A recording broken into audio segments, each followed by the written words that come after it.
We'll be watching. We'll be watching. We'll be watching. You're proud of that. You're proud of that. You're proud of that. It just backfired on you. You're proud of that. You're proud of that. You're proud of that. It just backfired on you. This is a part of a religion. There's a reason to it. Yeah? There's a reason why there's a capital punishment. Yeah? Because people like you, little weaklings, leave their religion and cause corruption in the land by spreading it. The capital punishment in Islamic law would be applied to you. You have no doubt. You're proud of that. You're proud of that. You're proud of that. It just backfired on you. You're proud of that. You're proud of that. You're proud of that. And we're proud of that. Yeah? Capital punishment will be applied in an Islamic state. Yeah? Not individuals going and doing it themselves like idiots. Yeah? No, under the emir, it is done. Yes, and we, you know what? We'll be watching. We'll be watching. We're proud of that. We're proud of that. We're proud of that. It just backfired on you. We're proud of that. We're proud of that. We're proud of that. It just backfired on you. We'll be watching. We'll be watching. We'll be watching.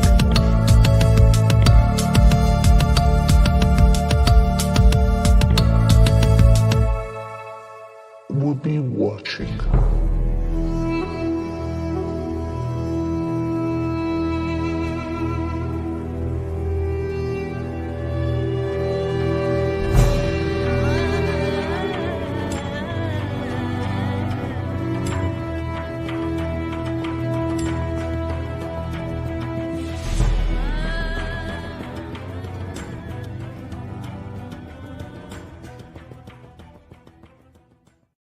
Welcome back to the Gnostic Informant, and you are about to attain true Gnosis. Yeah. I'm with Derek from Myth Vision Podcast and Apostate Prophet. So Yes. most people that watch me probably are already subscribed to you, but just in case there's a couple other stragglers out there who haven't yet, go and subscribe to Apostate Prophet and Myth Vision. And yeah, let's get into it. Absolutely. Okay, so here's the answer to the question. No, I'm just kidding. Oh man, we did title this "The Origins of Islam," and I maybe we're all going to give a take, right? Is this what we're doing? We're all going to give a little stab because Absolutely. it's not clear. But Absolutely. That was a fantastic beginning. I didn't expect that we would go with that intro from the beginning at all. Speaking of that, I gotta expose you guys, both of you, for a sec. This is from a hot tip from the CIA. Oh, So, yeah. Is it true that you guys were World Wrestling Federation actors before you had a failed career? Like everyone who has a failed career become YouTubers? How did you know? There's Derek, the Hitman Hart. Oh my gosh, you're showing my picture. I can't. Apostate Reigns. Oh my God, Apostate Reigns. Oh, and by the way, I got this nice little snapshot moment from Derek's career is already falling off, so he became a referee. You see on the left. Yes. But it was a good match. It's a good matchup. That is good. That is good. That is funny, man. That is nicely arranged. Yeah. That's awesome, man. All right, let's get into the hot take. So I'm starting to think that Islam is the true Christianity. He just laughs at me. Well, hear me out. So Go ahead. Not that true Christianity is in there's only one. I think that the farther back you go, the closer you get to the time of Jesus, the more spread out. There's no like orthodox. There's just a bunch of different groups of Christians who believe different shit.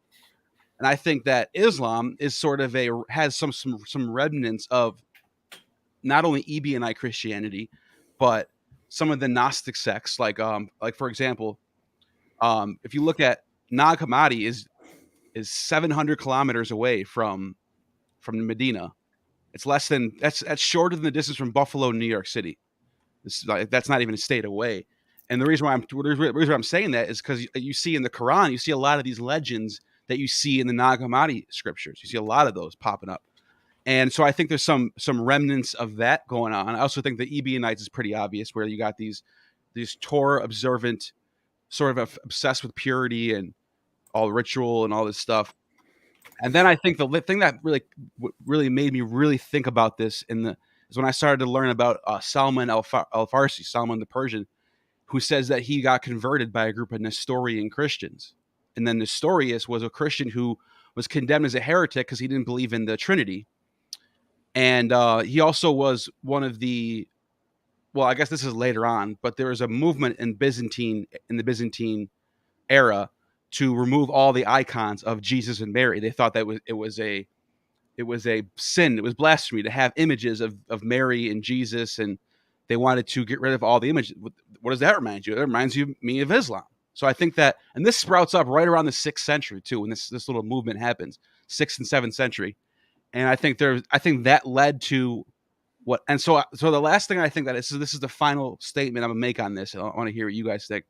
So what I think happens is you get this giant war between the Persians and the Romans, and all of a sudden there's like wide open, up for grabs. Who can take over Egypt? Who can take over the eastern or the western or yet eastern Mediterranean region from Syria down to Arabia? The Persians have been weakened. The Romans are weakened, and all of a sudden you have a perfect time for the elites that are living, the Nabateans and the Egyptians and the Arabians, to sort of bind together and start their own empire, and it worked. It worked masterfully. I think another thing you got to look at is this is nothing. This is not an easy thing to do. You don't just take over an empire just because whatever. Like, there had to have been people living in all these cities in Syria and Judea and in Egypt or Cyrene or Carthage, all the way to North Africa. There had to have been people living in these places that had to have aligned themselves with the Arabic expansion. Otherwise, there would have been a lot of revolts. Take Greece, for example. When Greece gets taken over by Islam, they're revolting constantly until they finally get their independence back. But all the other places, they're like, oh yeah, this is what we want. We want Islam. So, and that's why Islam was so successful in conquering these other places compared to Greece or Romania, for example. Are you done? I'm done. Hey, are you done? Hey. So AP, you're going next, right? Well, since I will have the most valid opinion, I think. Just kidding. You should go ahead and tell the truth, and then I'll tell the lie. Okay. Okay. Well, there are a few things that I want to say about the things that you addressed. I want to start from the very last point that you made, which is actually about the conquests, the Islamic conquests of the Middle East, of Syria and North Africa and other regions that were under Eastern Roman Byzantine rule. If you read, Robert Hoyland has a very good book on the early expansions of Islam. It's called In God's Path. Oh, it's nice. Great book. In God's Path. And he explains therein that the conquests made by the Muslims early on are actually very different from how they are depicted within Islamic tradition and Islamic history. In Islamic history, the history is somehow... the historiography starts in the 9th century, and it's all kind of muddy and biased. If you look at the earliest records of how other people reported the Muslim conquests of the Middle East, you see that they simply came not as a unified force, but rather as a large number of different units spread across the Middle East of Arabs who would conquer the weakened, remnants of the Eastern Roman Empire, which was extremely weak at that moment because of long wars with the Persians. Both of the sides were extremely weak. Both sides were completely tired of war. And the Arab tribes took advantage of that weakness and slowly invaded the different places within the Middle East.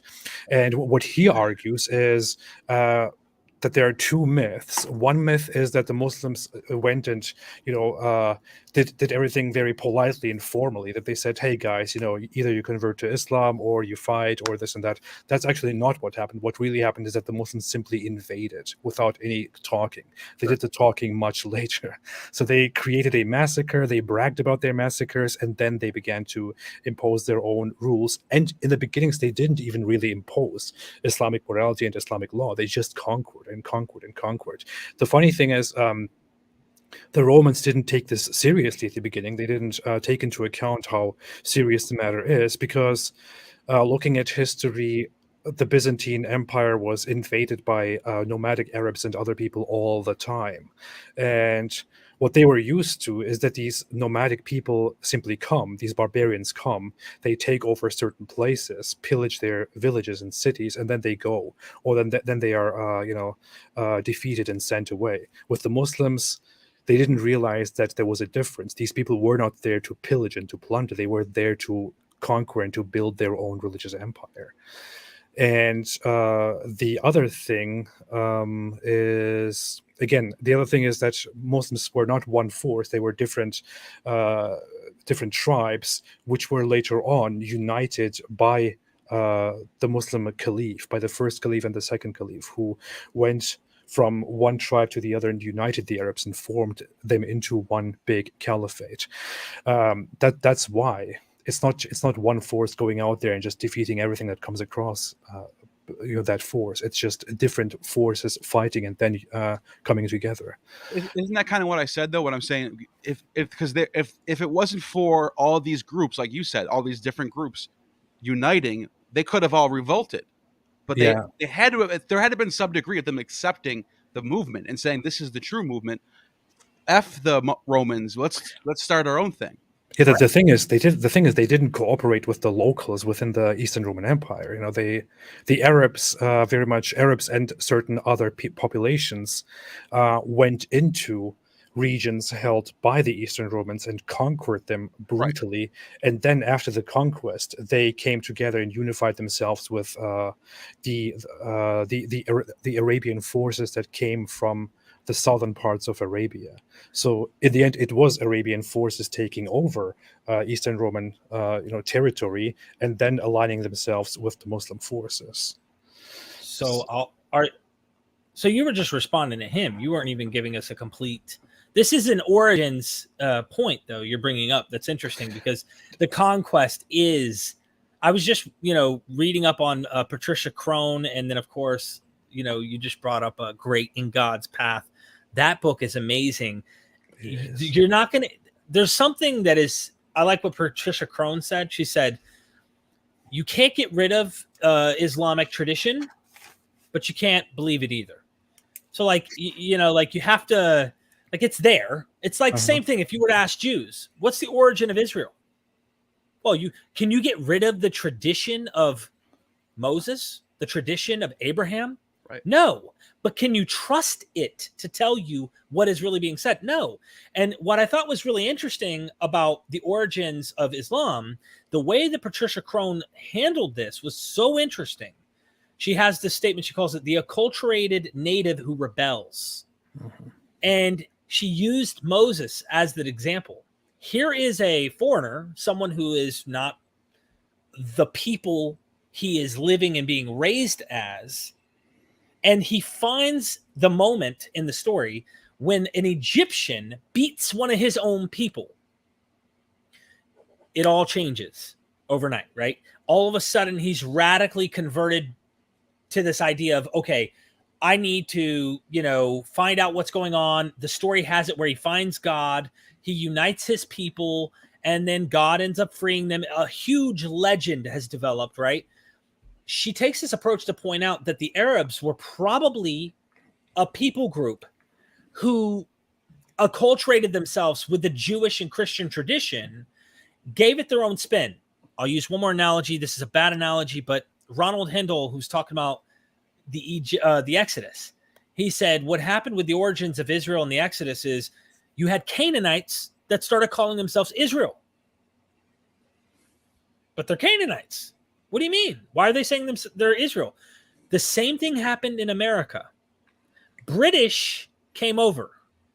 Eventually, they started calling themselves Americans, but they were really British. Then why are they not identifying as Britons? They've come up with their own thing. And this might make a lot of sense as to why they continuously have their genealogical connection to this Ishmael character. Yeah.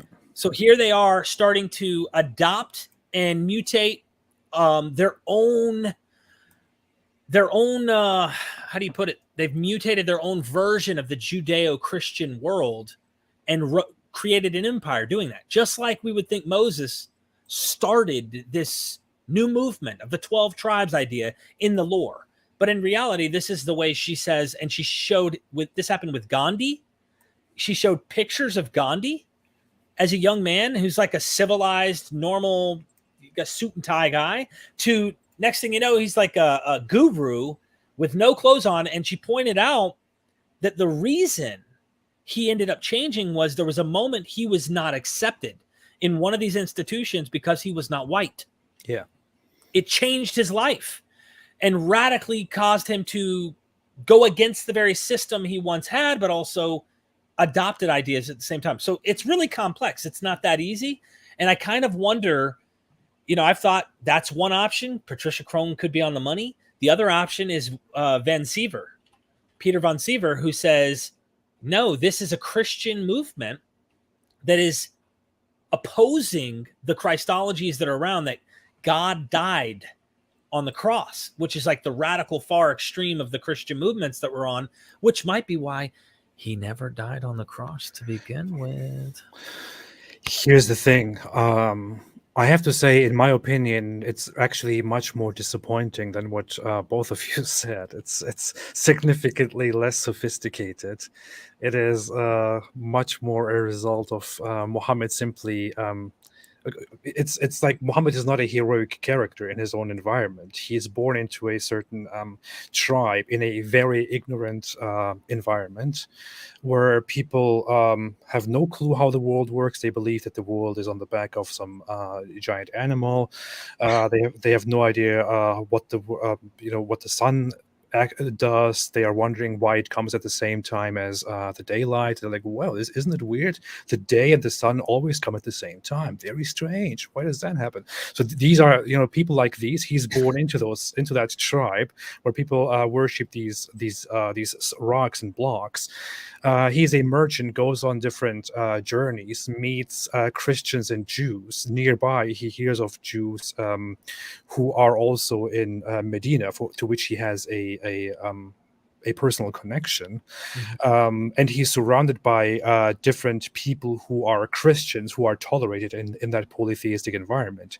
He grows up without father and without mother. He doesn't like the environment. He is, I don't know, sad and depressed, maybe develops mental problems, goes to a cave where he thinks, I don't like society, I don't like people, I want to spend time here and meditate and see what happens. And then he starts inventing in his head an angel that chokes him and tells him to read, and he doesn't know what to read. And then with all the influence that he finds around him, including by the cousin of his then wife, that cousin tells him that the things that he sees are an angel that is communicating with him through God, by the will of God. And that guy tells him about Christianity, about the details of it. And that guy is said to be a Nestorian Christian, because Arabia is supposed to be full of heretical Christians at that point. He learns Christianity from that guy, and he already has some interest for Christianity and Judaism. He doesn't like his polytheistic origins, so he develops slowly this whole idea that he is a prophet who is here to purify and to bring a new belief that is brought by the same God who sent the biblical, books and prophets and all of that. But because his information is very rusty and he doesn't really have much of an education, much of a background in the scripture and in the Abrahamic history, he just makes up things along the way and hears stuff from others who join him along the way. So he creates a strange new religion that early Christians saw as a heretical Christian religion. It only later came to be recognized as a separate religion, which is why it has some very strange elements in it, such as Jesus is venerated, he's considered holy, the prophet of God, the word of God, but he is neither the son of God nor divine. Both of those things are completely blasphemous. But you would say if he doesn't recognize those things, then Jesus should also not have been born of a virgin. But in Islam, Jesus is born of a virgin. It doesn't Right. make any sense. Right. For example, Neil brought up the Ebionites. Ebionites are people who don't believe in the divinity of Jesus. They believe that in this adoptionism, Jesus was chosen by God to be special, With no virgin birth. yeah, and therefore they think that the virgin birth is an invention and it's heretical. But Muslims believe in the virgin birth and also that Jesus is not God or the Son of God. It is strange, It is. It's an No, I ignorant get that. religion. But here's the question that we'll never be able to prove, but I think this is an important question, is because if the Ebionites really are the ones who followers of James, and then you have in the north, up in Turkey and Greece and Rome, you have the sort of Pauline Christians who Paul was not even a real follower of Jesus, then wouldn't that mean that the true Christianity, I don't know if you can really say true, but like the oldest form would be the Ebionites, the followers of James, who was there the whole time, right? That's why AP's saying, and I get where he's going in this, and you do too. I'm just preaching to us as the choir, but maybe the audience who hasn't heard this. I found it really interesting, the approach you took with Bart Ehrman. I still find that quite interesting, the way that you took that approach.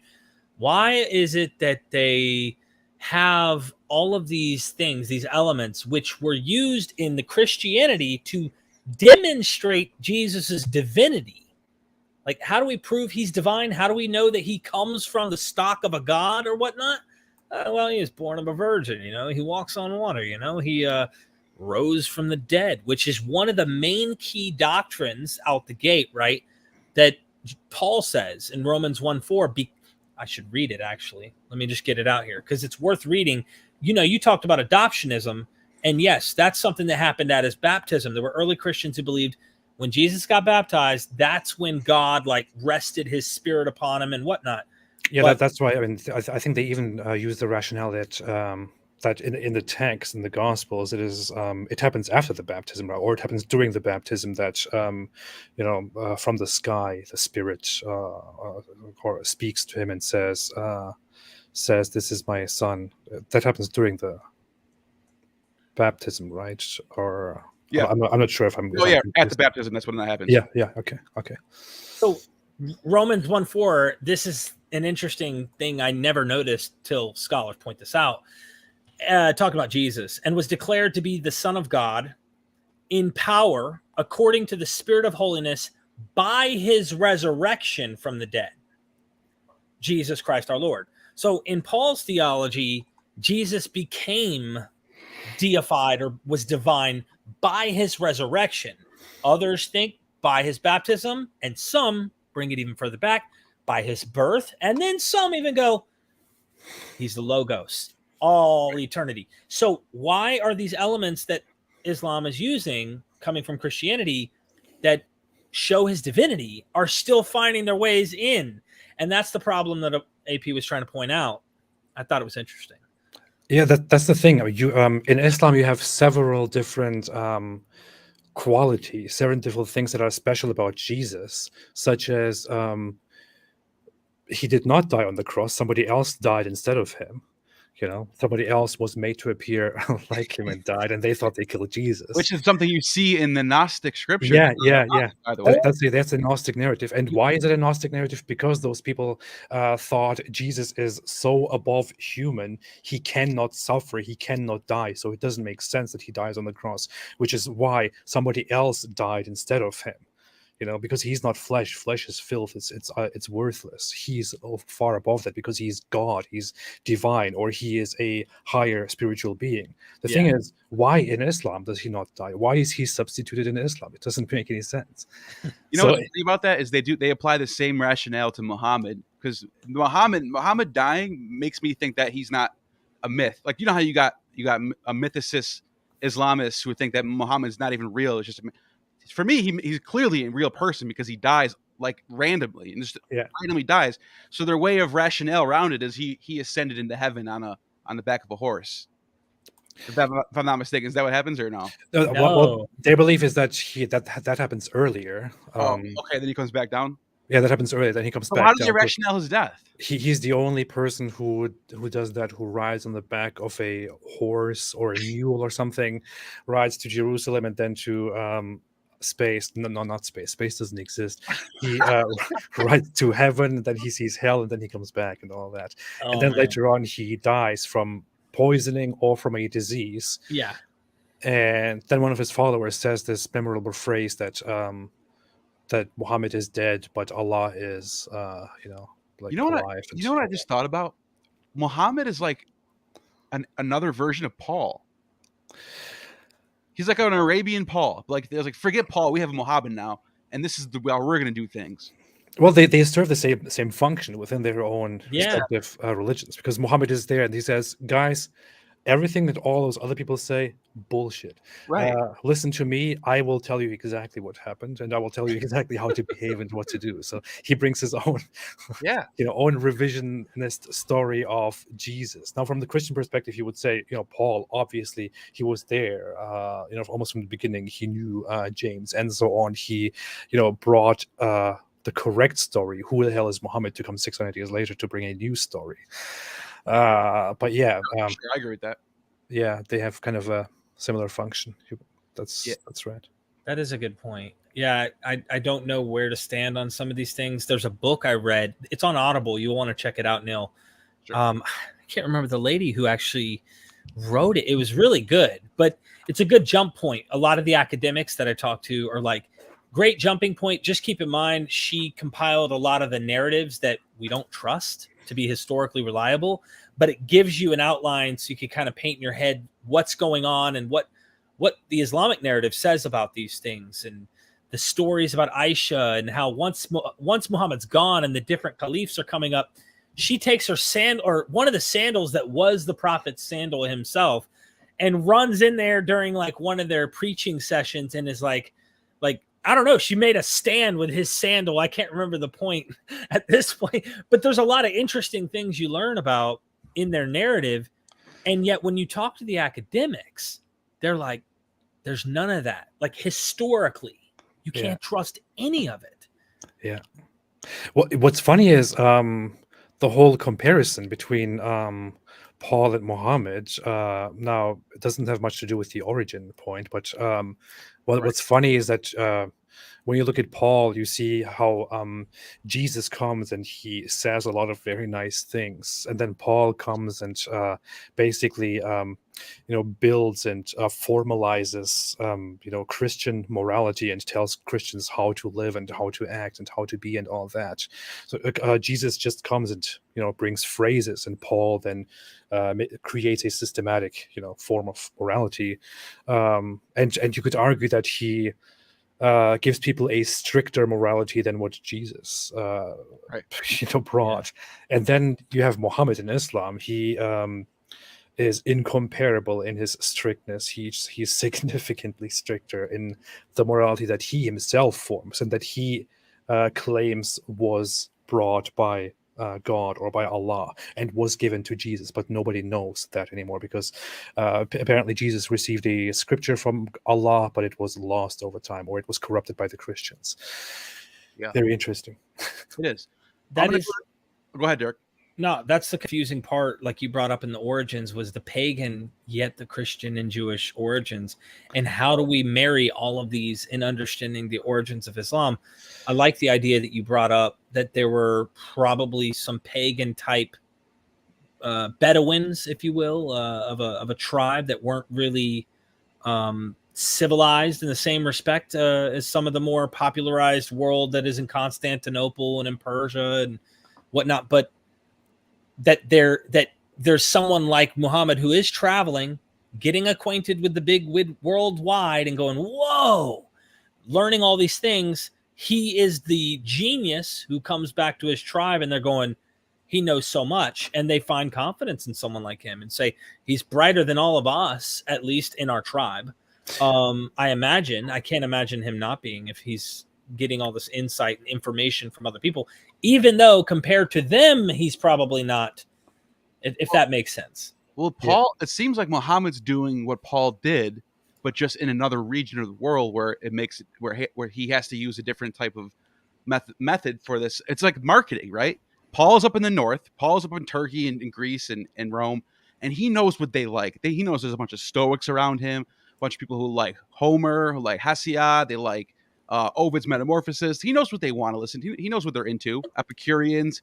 So he's out there talking with these people and selling a version of Christianity, Pauline Christianity, that he knows is going to sell, and it works. Muhammad, on the other hand, a couple centuries later, a few centuries later, he comes along and he's doing exactly what Paul's doing. He sees an opportunity. There's a lot of Christians in Syria and in Egypt. They probably don't like the images thing. They probably don't like the Trinity. There's probably things that they don't like about Christianity. And he says, you know what? I can sell to these people a different form of religion, and it's going to be this one. Yeah, the thing is, Paul has a much stronger claim on the Christian narrative and on Jesus than Muhammad does, because Paul is directly familiar with the people that Jesus preached to, and the society that Jesus was kind of a part of. He knew people who are supposed to have known Jesus. He is much more. He's right there, so you could believe that he is actually familiar with the with the stuff. While Muhammad is in an environment where he is not familiar with the culture that Jesus was preaching to. He's not familiar with the people at all. All that he has is probably, a handful or a variety of Christian or Jewish people, and you're right. One thing that he learns about these people, one thing that he learns about Christians, for example, in a pagan environment, is that these people really don't like idols. They really have a big problem with idols. His own environment, they worship idols. He doesn't see the point of it. And he sees these Christians who are like, if you just please get rid of those idols, that's terrible stuff. And he adopts that mindset from them. And the funny thing is, when it comes to learning from Christians and Jews, you can find this within the Islamic traditions themselves, that the people around him, the polytheists and the Jews, invented nicknames to mock Muhammad, such as the ear. They called him the ear because he just listens to things that people say about their own religions, or people come and tell him things about their religions, and he believes whatever people tell him. This is a narrative that you find in the Qur'an, that says that they mock him as somebody who believes whatever you tell him, and then just adopts those as his beliefs. Or the Jews mocked him because he started praying toward their direction of worship, which is Jerusalem, and he couldn't really explain why. He just thought, this is where the temple is. That's why I pray toward that direction. And the Jews would mock him, upon which he supposedly prayed to Allah, and Allah then told him, "Don't worry, I will give you a new direction. It will be the Kaaba." So that's how he then changed toward the Kaaba. This is the Islamic story. This is not something that we just invent. This is the Islamic story itself. Yeah, that's one of the big red flags that I brought up. I actually commented this. I was going to share an image with you, and I'll do that in just a second. But that short that I just did yesterday, day before yesterday, the one that I did specifically, if I may, Allah tricked Christians into believing Jesus was crucified, and it was the it's such a ridiculous the thing. apologist guy. Well, I mean, I'm just using their narrative to point out, look at what it says. Who's the apologist guy? The Muslim apologist. You probably know who he is. He's like, you will need to prove that this story existed, was circulating in Arabia, talking about the Gnostic Nag Hammadi text where it says Jesus wasn't really crucified and he tricked them by shape-shifting, or Simon from Cyrene, he is the one who was crucified, or there's ideas that others were crucified instead. These aren't Muslim ideas. These aren't Islamic ideas. They become that, but these are previous. So I'm pointing out, what are the thumbprints? What is it adding up to if you're taking a historical methodology to try and figure out where these come from. And he's like, Like you I would need to prove these stories existed and were circulating in Arabia during the time of the prophet, peace be upon him. Right. Every time they say that, they have to say, and I said, this is my response. Do I really need to prove anything? We have excellent reasons for recognizing the Quran's literary dependence on these traditions, like Seven Sleepers of Ephesus, Companions of the Cave. So there's this old story of the Seven Sleepers of Ephesus, and then you have the same kind of story, just spun a little bit for Islam. The first and second gospel of the infancy of Jesus Christ, where it talks about the Quran, where Jesus turned the clay bird into a living bird, breathed life into it or whatever. Dhul Qarnayn is a very similar to the Alexandrian legends floating around as well before the Quran. The Quran mentions accusations. This is the point I wanted to bring up that AP said that I love, and I think I'm going to trust this as having some truth. The Quran mentions accusations by non-believer contemporaries of Muhammad that many stories in the Quran are fables. And this is what it says. Those who disobey say, this Quran is but a fabrication which he, Muhammad himself, has invented, and some others have helped him with it. So they have produced a wrong and a falsehood. They also say it consists of only fables of the ancients, which he has got written. They are being read to him in the early mornings and evenings, while people are at home.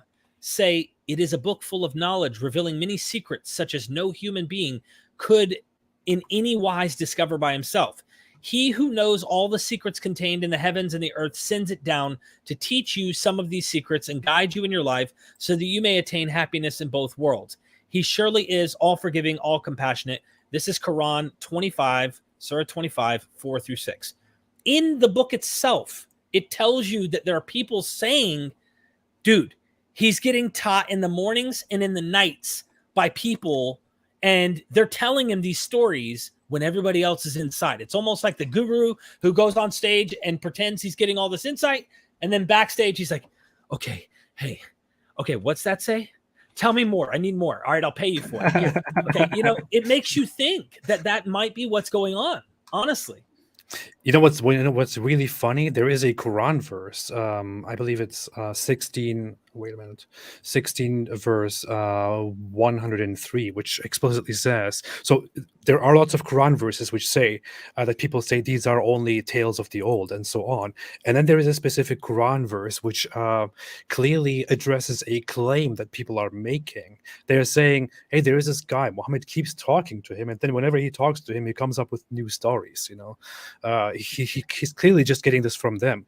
The Quran responds to that explicitly and says, and they say this and this and this, but the person who they say informs Muhammad speaks a different language, but the Quran is in pure Arabic. Don't they ever think? That's what the Quran actually says as a counter argument to people making such a claim. So the Quran directly, the Almighty Allah from pre-eternity directly addresses their claim and says, hey guys, stop talking nonsense. He's not getting this from that guy. That guy doesn't even speak proper Arabic. Yeah. Oh, there's a book. Can I share my screen? I just want to share one image, if that's cool with you. Just for our audience, in case they want to look up another hypothetical scholars. So it's Muhammad and the Believers at the Origins of Islam. And you don't have to keep sharing. I just want to read what the outline of this book is that I think is interesting. He talks about the origins of Islam have been the subject of increasing controversy in recent years. The traditional view, which presents Islam as a self-consciously distinct religion tied to the life and revelations of the Prophet Muhammad in Western Arabia, has since the 1970s been challenged by historians engaged in critical study of the Muslim sources. In Muhammad and the Believers, the eminent historian Fred Donner offers a lucid and original vision of how Islam first evolved. And he could be completely wrong about this. That's why I love scholarship. They're not dogmatist, and they don't tell you, you must accept our tradition is true and it came directly from an angel, blah, blah, blah, or whatever. Okay. So he argues that the origins of Islam lie in what we call the Believers movement, begun by the Prophet Muhammad, a movement of religious reform emphasizing strict monotheism and righteous behavior in conformity with God's revealed law. The Believers movement thus included righteous Christians and Jews in its early years, because like the Quranic believers, Christians and Jews were monotheists and agreed to live righteously in obedience to their revealed law. The conviction that Muslims constituted a separate religious community utterly distinct from the Christians and Jews, emerged a century later when the leaders of the believers movement decided that only those who saw the Qur'an as the final revelation of the one God and Muhammad as his final prophet qualified as believers. So a huge divorce. You have to ask yourself, how did they conquer so much? Allah. That's the whole reason. He guided us. We won the battle. No. Do you know how many Syriac Christians? There were way more Syriac Christians in Arabia than there were Arabs. And when you look at In God's Path, you see this from Hoyland, Robert Hoyland. All of the historical evidence points this way. So you have many people helping the start and the rise. After a century, they've already conquered so much going on.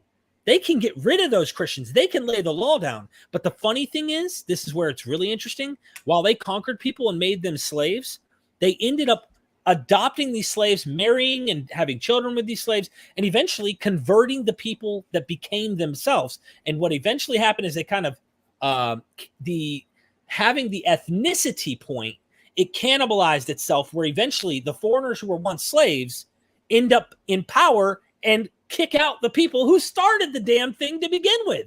This is Patricia Crone, Hoyland, you name it. It's amazing to see how, like, we're going to have this thing be all about us and us only. And the next thing you know, the very people you conquered a few generations later are the ones in charge and would have never been initially. So the movement evolved. It's just a really interesting thing. We have early records by Muslim commanders and leaders complaining about the fact that they are being replaced by people who were once their subjects or their slaves, and they're saying, we have to take a different approach to this matter. And then there is always these two factions of, hey, Islam is for everybody. This is just how it will go. And then there is the other faction that says, wait a minute, if everybody just converts to Islam and then, gets the upper hand and shares whatever we have, then how will we make progress? How will we enrich ourselves and keep conquering? Yeah. So there was this constant conflict going on, and we have this in early records. The taxes. I just want to say real quick. I sent I pinned the stream link on the top just for people who want to challenge. Please don't just join just to chill. If you want to challenge anything, or if you want to give a counter argument of Islam being the true religion, that stuff. The reason I just wanted to throw that out there before people just start joining randomly. Also, Gary, and you're done saying this, I want to get the super chats as well. So go ahead. Yeah, yep. I agree. AP's right. Taxes were a huge part. They weren't about converting at first. It seems that they conquered and were making people, hey, you don't want to be a slave? Cool. Throw that money our way and we'll keep doing what we're doing, growing the empire. Eventually, this is where that problem, like you're talking about, starts happening. They start to convert. Now they're not having to pay the tax because they're now converts. And how do we keep making money? And this became a dilemma as they started to conquer and rise. But I want to get one fable out of the way, and then I'd love to get these super chats. And this is this. No one's ever conquered anyone and done what Islam has ever done before. Now, here's the thing. That's a fact if you want to be literal and specific, but nothing is identical as anything other like ever been done before. But I will say this, the Mongolians conquered far more faster than Islam did. And they're this was godless. They didn't even convert their people they conquered. Right. They kept their own religion to themselves and did not allow people to join, which is an interesting thing. But this is Robert Hoyland in God's Path. He wanted to get that out of the way right there in the introduction of the book to show when you hear them say no one's ever done this, that's a lie.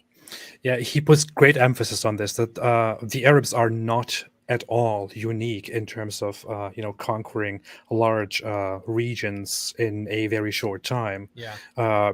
Others have done the same thing.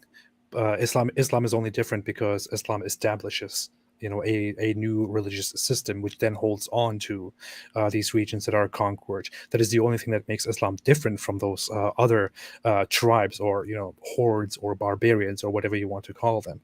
And scholars have forever discussed why that is. And people have different explanations, such as that Islam offers this whole system of establishing your religion, holding on to it, enslaving others by religion, and then converting them slowly to their religion, and so on. I want to add one very quick point before we go on, just very quick. We're talking about early Muslims having this dilemma of, should we convert our subjects or should we use them?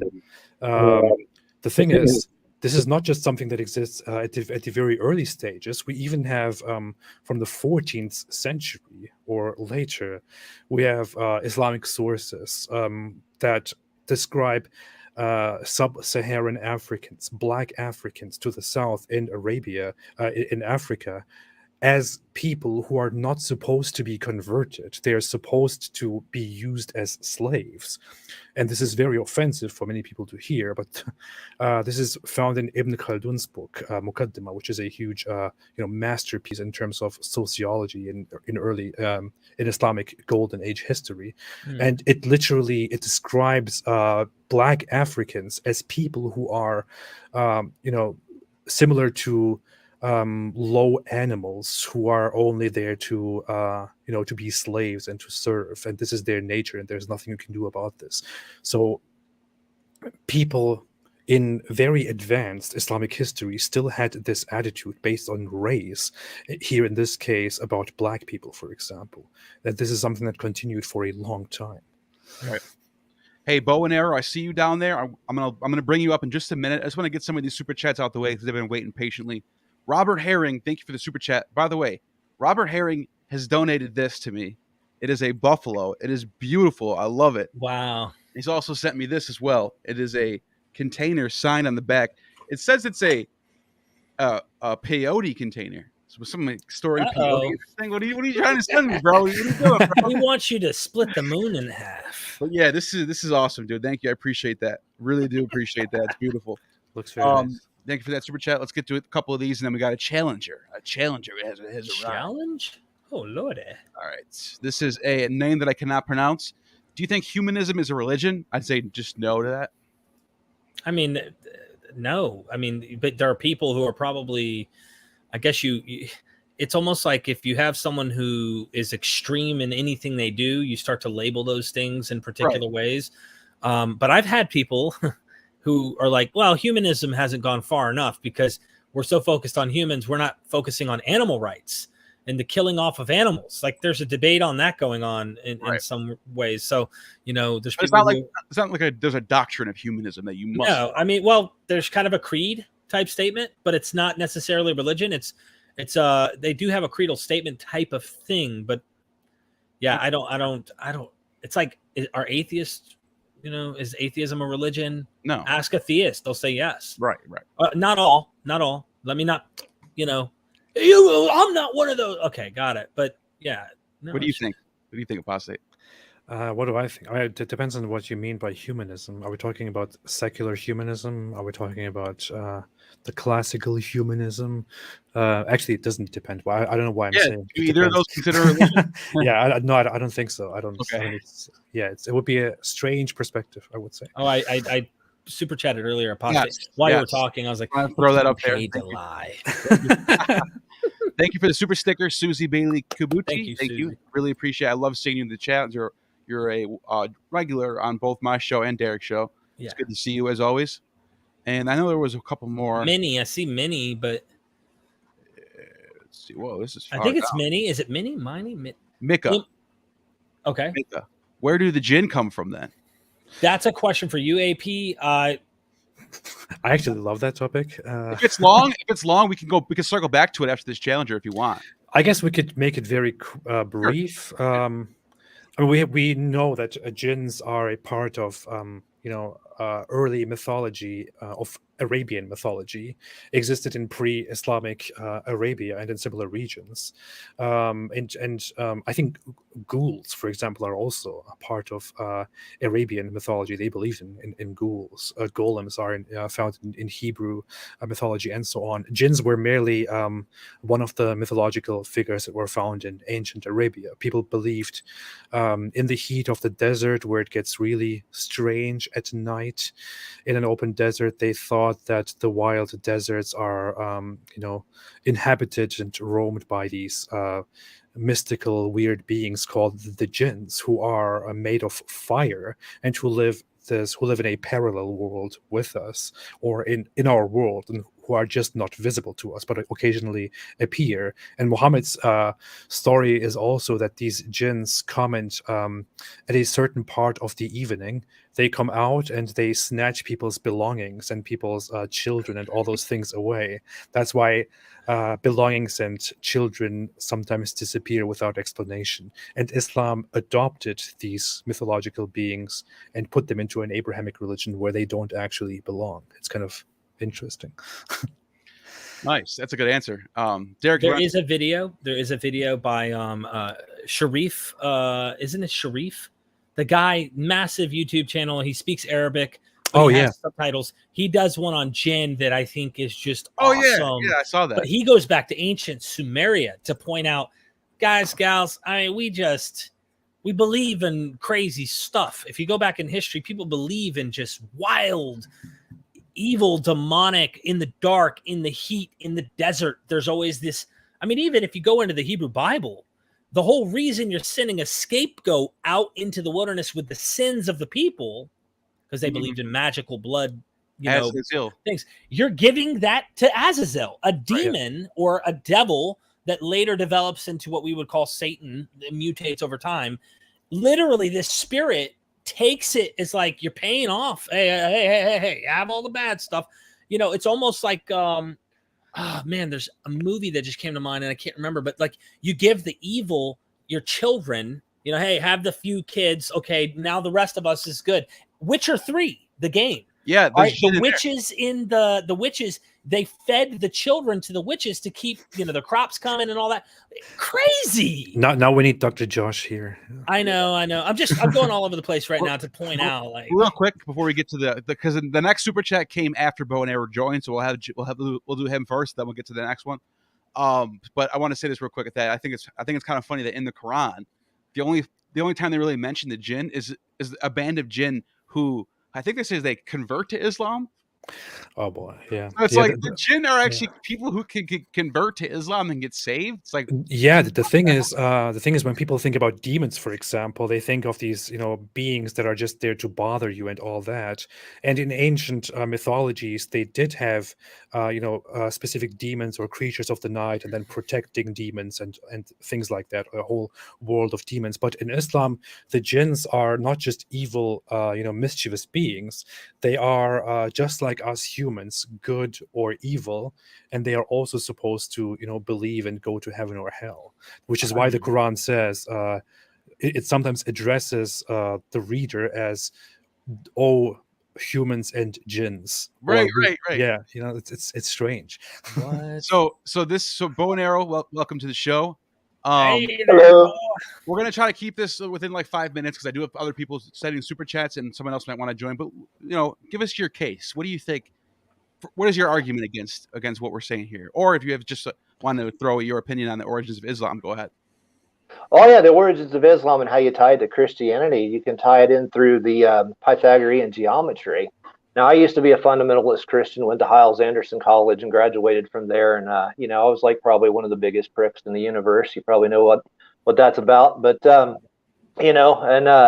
used to preach on street corners and all that stuff. And so I wasn't apt to give it up easily. But while I was studying to write a book, I found some things that are indisputable. Now, Apostate Prophet, he had one video that had the number 1881 on it once. And I don't think he understood what it meant. It's very interesting, but here's an example of some of the things in the Bible. 9/11 is actually in the Bible a lot of times. There's reasons for that, but here's an example. 9 times 11 times 19 is 1881. But then if you take 18 and you add 18 through 81, that equals 3168. Well, the interesting thing about that 3168 is in Greek letters, before numerals were invented, each letter was a number, okay? Just like you probably studied Roman numerals. Well, Greek letters had the same thing. Other ancient languages had the same thing, where the letters were the numbers before numerals were invented. Gematria. Yeah. Irenaeus used the same. Hang on. There's more, because Irenaeus used the same gematria with Greek to try to figure out who the value of the Antichrist was, to try to figure out who the Antichrist was in his generation. So using the exact same gematria that Irenaeus used in 150, Okay, the value of Lord Jesus Christ in Greek letters is that same number, 3168, which is adding 18 through 81 together.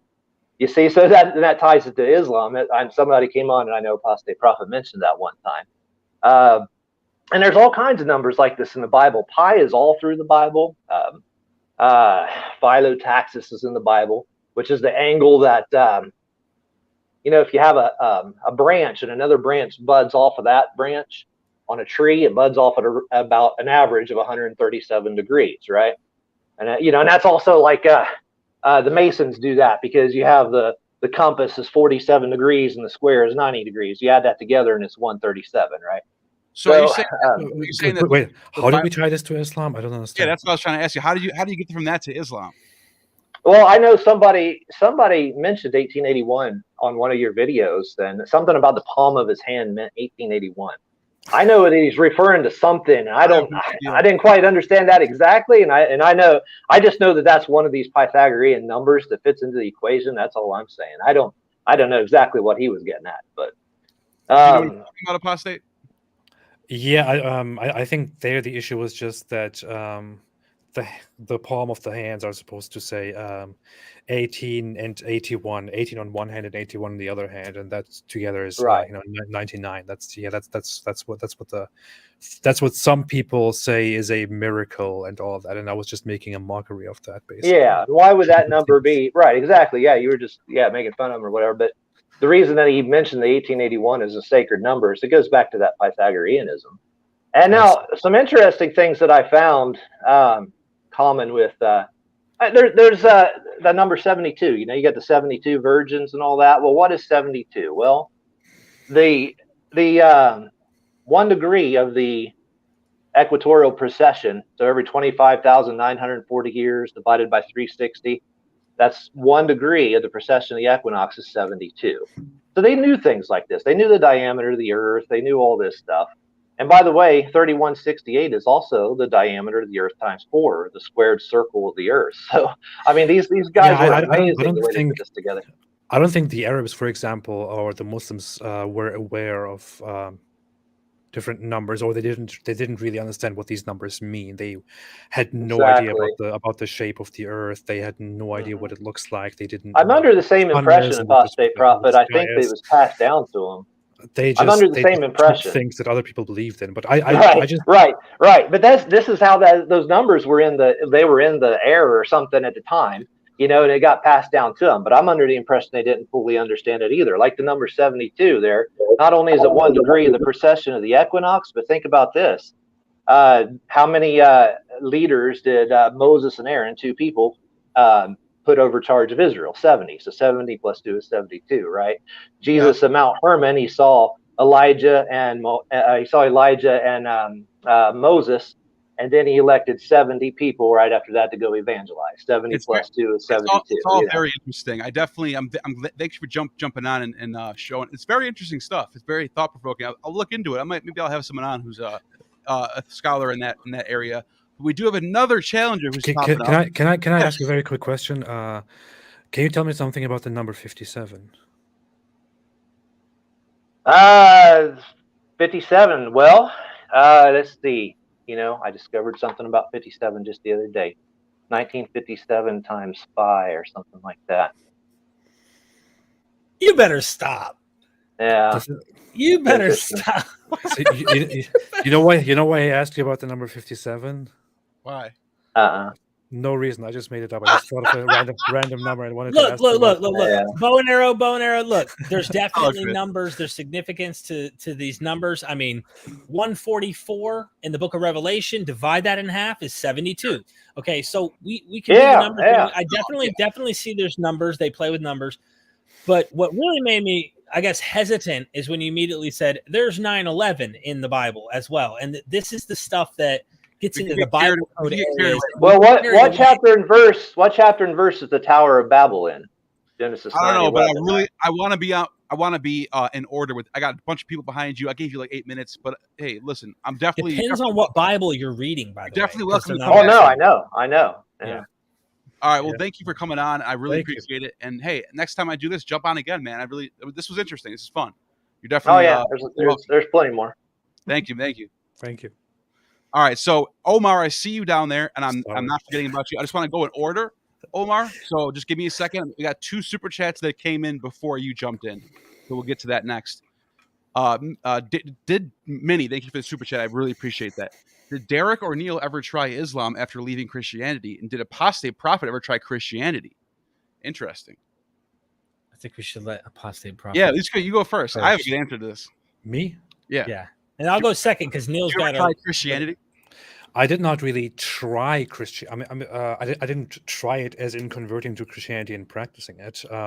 What I did though was to research it and basically try to understand it and see if it should, if it should be applied to my life and so on.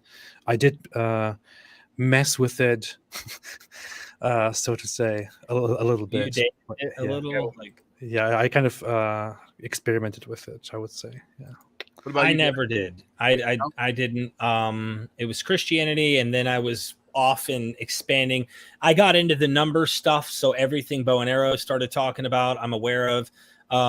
Also kind of got into like maybe we can predict our future based on some of these numbers. Like you can get lost in these numbers things, and that's the point I would like to get people to kind of go, hold on. Well, there's patterns in nature and patterns, and they saw these patterns and measurements. Man is the measurement of all things. And you start like finding ways. And in 2024, you know what's going to happen? There's going to be a leader who's going to come. It gets lost into that kind of crap. Right. So I'm like, hold on, put your brakes on. And then eventually started to find my way out. But yeah, maybe I missed out on something. When I left Christianity, I have a friend. I'm still really good friends with him. My friend Ali, he's from Lebanon. He's a Shia 12er Muslims from the Shia sect. And he brought me over to his imam, and I don't know. I think it was around this time of the year. This was like 3 or 4 years ago. No, 3 years ago. I think it was.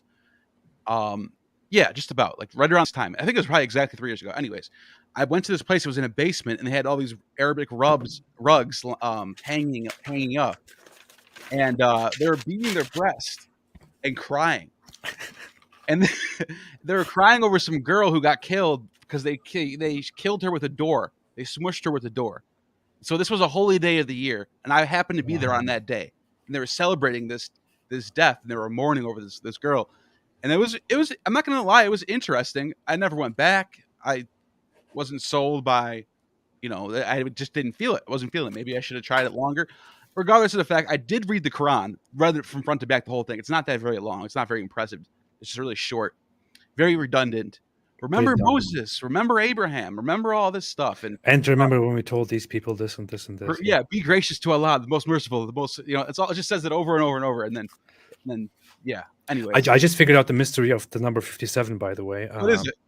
When I thought I asked it for nothing, I was actually completely wrong. When I think further about it, I see the great mystery and the miracle in the number 57. Now, 57...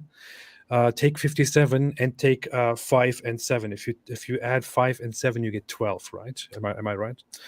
If you add 57 to 12, what do you get? 57 to 12 is 79. What?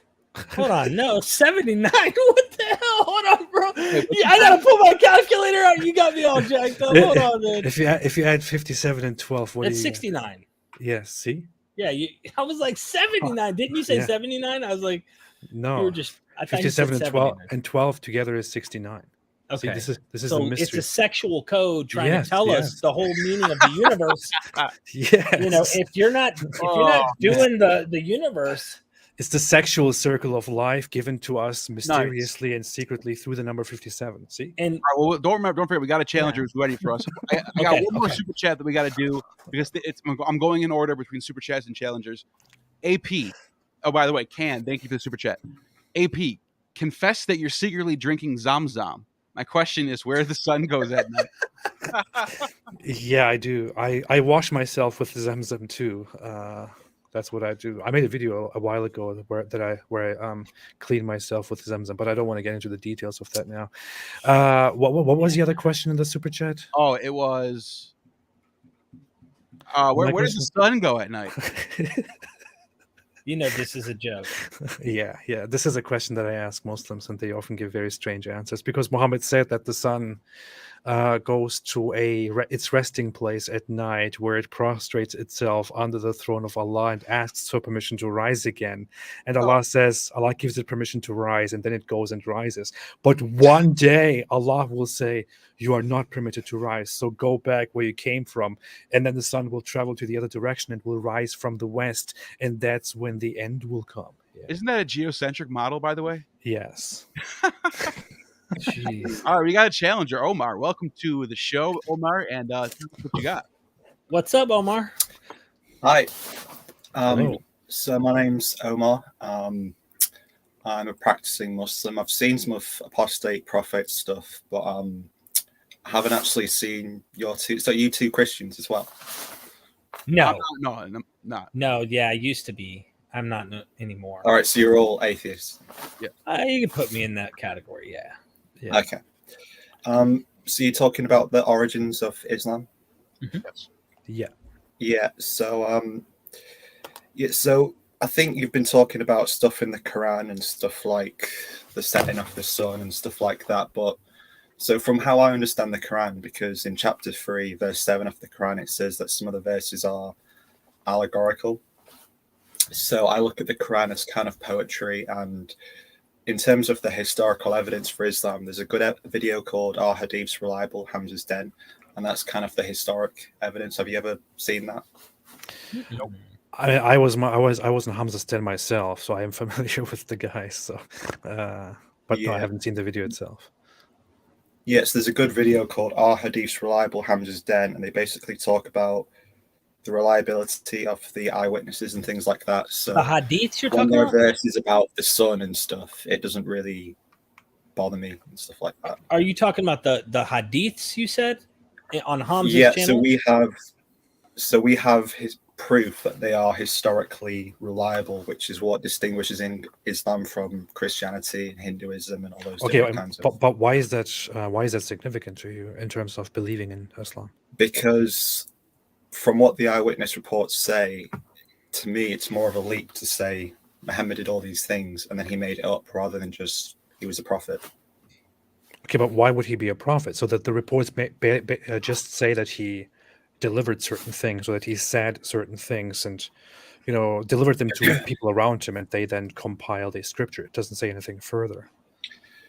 Yeah, but there was a lot of things, like, for example, like a lot of the companions witnessed miracles and things like that. Like, when it was cold and the Quran came down, his forehead would sweat, and him summoning food out of nowhere and things like that. And it just seems unlikely to me that there was some big collusion. So I think it's just easier to accept the fact that he was a prophet.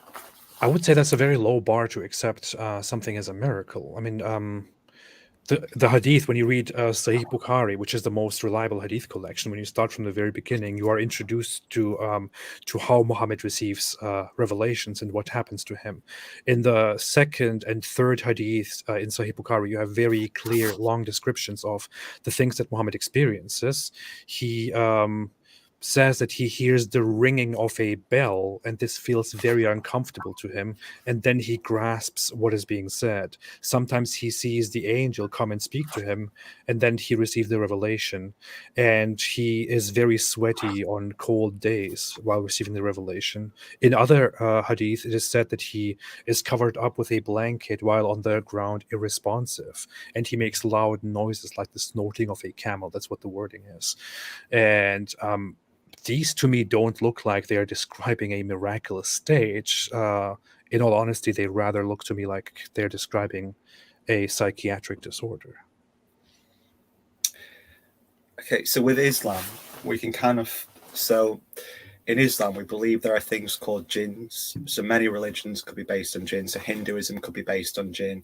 And then we believe there were many prophets before Muhammad. So we can look at Christianity and say, okay, that was based on Jesus, but it became corrupted. And then we can look at things like Hinduism and the old religions, and we can say they were based on jinns, but they became corrupted. So we can break it down to, was Muhammad lying or was he telling the truth? And just saying that there were times when he was making noises, I think you need to investigate further whether or not he was telling the truth, because there's many things in his life that he did. And there's a really good video called Are Hadiths Reliable? Hamza's Den, where I don't know if you know, like Sheikh Uthman and people were talking about the reliability of the hadith. And it just seemed to me that not only was there were all these things that he was doing, but there wasn't actually a motivation for him to lie, because he lost a lot of money. He didn't want fame. We don't draw Muhammad like Jesus. We don't have statues of him everywhere. So he didn't want fame. He didn't want money. And the motives get smaller. And then, you know, what he's doing, he's putting he's making predictions, but they're quite high stake. So he's saying things that'll happen, and which could, if they don't, jeopardize his claim of being a prophet. So for me, it's just more. Well, I would say he did say a lot of things that actually jeopardize his truth claims. Here is the thing: when you look at the hadiths are cannot be considered historically reliable, because the hadiths have certain criteria, such as that they may only be recorded or considered authentic if within the chain of narrators, the people who are transmitting these hadiths are of good character, are known to be reliable, and are Muslims. So if a non-Muslim jumps in, or somebody who is critical of Muhammad, or somebody who is disliked by Muslims, as somebody of bad morals jumps in, then his narration is either not included at all, or is deemed unreliable or inauthentic. It's very hard to go with such a bias and to say only those sources are reliable that come from the good guys who are Muslims. All the others are not reliable. Yeah, so I disagree with that, because I don't know if you've seen, there's a video called Evidence of the Moon Splitting by Sheikh Uthman on One Message Foundation, and he actually uses the eyewitness testimonies of the enemies of Muhammad who saw the splitting of the moon. So who saw that? That is actually taken into account in the hadith. Who saw that according to him? So according to him, the enemies of Muhammad saw that, and that's written down and things like that. Where? Where's it written down? So I'm not an expert on this, but I just know that from what he said. I just want to challenge you. I'm not saying that you're like lying or anything. I think you're doing this all in good faith. But I would like to challenge you to go and find out where those are written down and check where the primary sources are that people saw the moon splitting. And then think about this too. Even if you do find someone saying that they saw the moon split, think about what would that look like? The moon splitting in the sky. Think about that. If you were looking in the sky, imagine seeing the moon split. What would that even look like? You know what I mean? I can jump into this very quickly just to address that point very, very quickly. I have actually seen the video of Sheikh Uthman saying that there is evidence for the moon splitting from eyewitness accounts. What he brings as eyewitness accounts are the hadiths in which the followers of Muhammad say that the people asked him for a miracle, and then the moon split, but the followers, his enemies, did not believe it, and they said this is pure magic. So you are relying on the hadiths to begin with in order to believe in the hadiths and in Islam. His other source is some king or a descendant of a king in India, which is historically analyzed and proven to be an inauthentic source. Now consider, in the 7th century, the moon is split in two in the sky. We're talking about the 7th century, not 5000 BC. In the 7th century, you have several very developed, very advanced, very organized civilizations. If the moon is split in the 7th century at night, visible from Arabia, it would be also seen from many other places, such as Europe, the Eastern Romans, the Chinese, Japanese, and so on. It would be seen from many different places, and we have the amount of evidence that we have of sightings of the moon splitting are zero, exactly zero. But where is the evidence of this collusion? Because obviously, someone would have to be, according to your belief, writing down what the enemies were saying, and then just one person. Only one person is needed to write that down. You don't need people to. You don't need to get people to lie about it. All you have to do is have one person write down the enemies of Muhammad saw the moon split. Period. Look, Omar. Let me give you a few examples real quick, if you don't mind. So, when I was a believer, I only looked for evidence that supported my position. I expect that that's probably what you're doing, because it's where I came from, and I'm not knocking you, man, because been there. Like, we love you no matter what. Honestly, I mean that. I want to say that no matter where you end up at the end of the day, we are going to disagree. That's cool. But it was dark for multiple hours at Jesus' crucifixion. Now, I don't know where you stand on that, because some Muslims say the Quran says he was never really crucified. It looked as if he was crucified, but it tricked all the people who thought he was crucified, whatever. The point is, the Gospels write that it was for hours darkness, right? Like complete darkness covered the land. No one else anywhere reports this anywhere. There's no evidence of any of that. My point is I don't trust that the same way I wouldn't trust hadith written by people who want you to believe their prophet is true and they come from their worldview, just like I wouldn't believe Joseph Smith saw the golden plates or anyone else that's actually trying to make these claims. Plus, much later, the earliest accounts of the moon splitting are not from the 7th century, from Muhammad's time. They are actually from much later. And the strictest assertions that this did indeed happen start with, I think, in books that only come into existence in the 9th century, 200 years after Muhammad's death. Yeah, so I didn't want to talk too much about the moon splitting because we believe there is quite a lot of evidence for Islam. But one of the reasons why I can accept that is because, okay, so we believe it only happened for a short period of time. And a lot of people, if they saw that, would just question themselves and not really speak about it that much. And also it would be daytime in Europe and the West and things like that when it happened. It would be nighttime in Arabia and India. And we actually do have eyewitness in India of a king who saw it, and it was nighttime there. That's not true, though. That's a false. That is a fabricated account. It doesn't exist. It leads back to a person who was not in charge and who is not the person that we said it is. I'm sorry for presenting it so vaguely. I looked into it and I made a video about this as well, where I analyzed that specific evidence. I think it's called the moon splitting fairy tale or something like that, where I went into that, but the evidence doesn't add up. It is not historically recognized. Only one source somewhere from India is not enough. Looking at a map of the phases of the moon, if the moon is visible in Arabia, it would be visible either on to the west or to the east. It must be visible somewhere in these regions, and both directions are surrounded with quite advanced civilizations.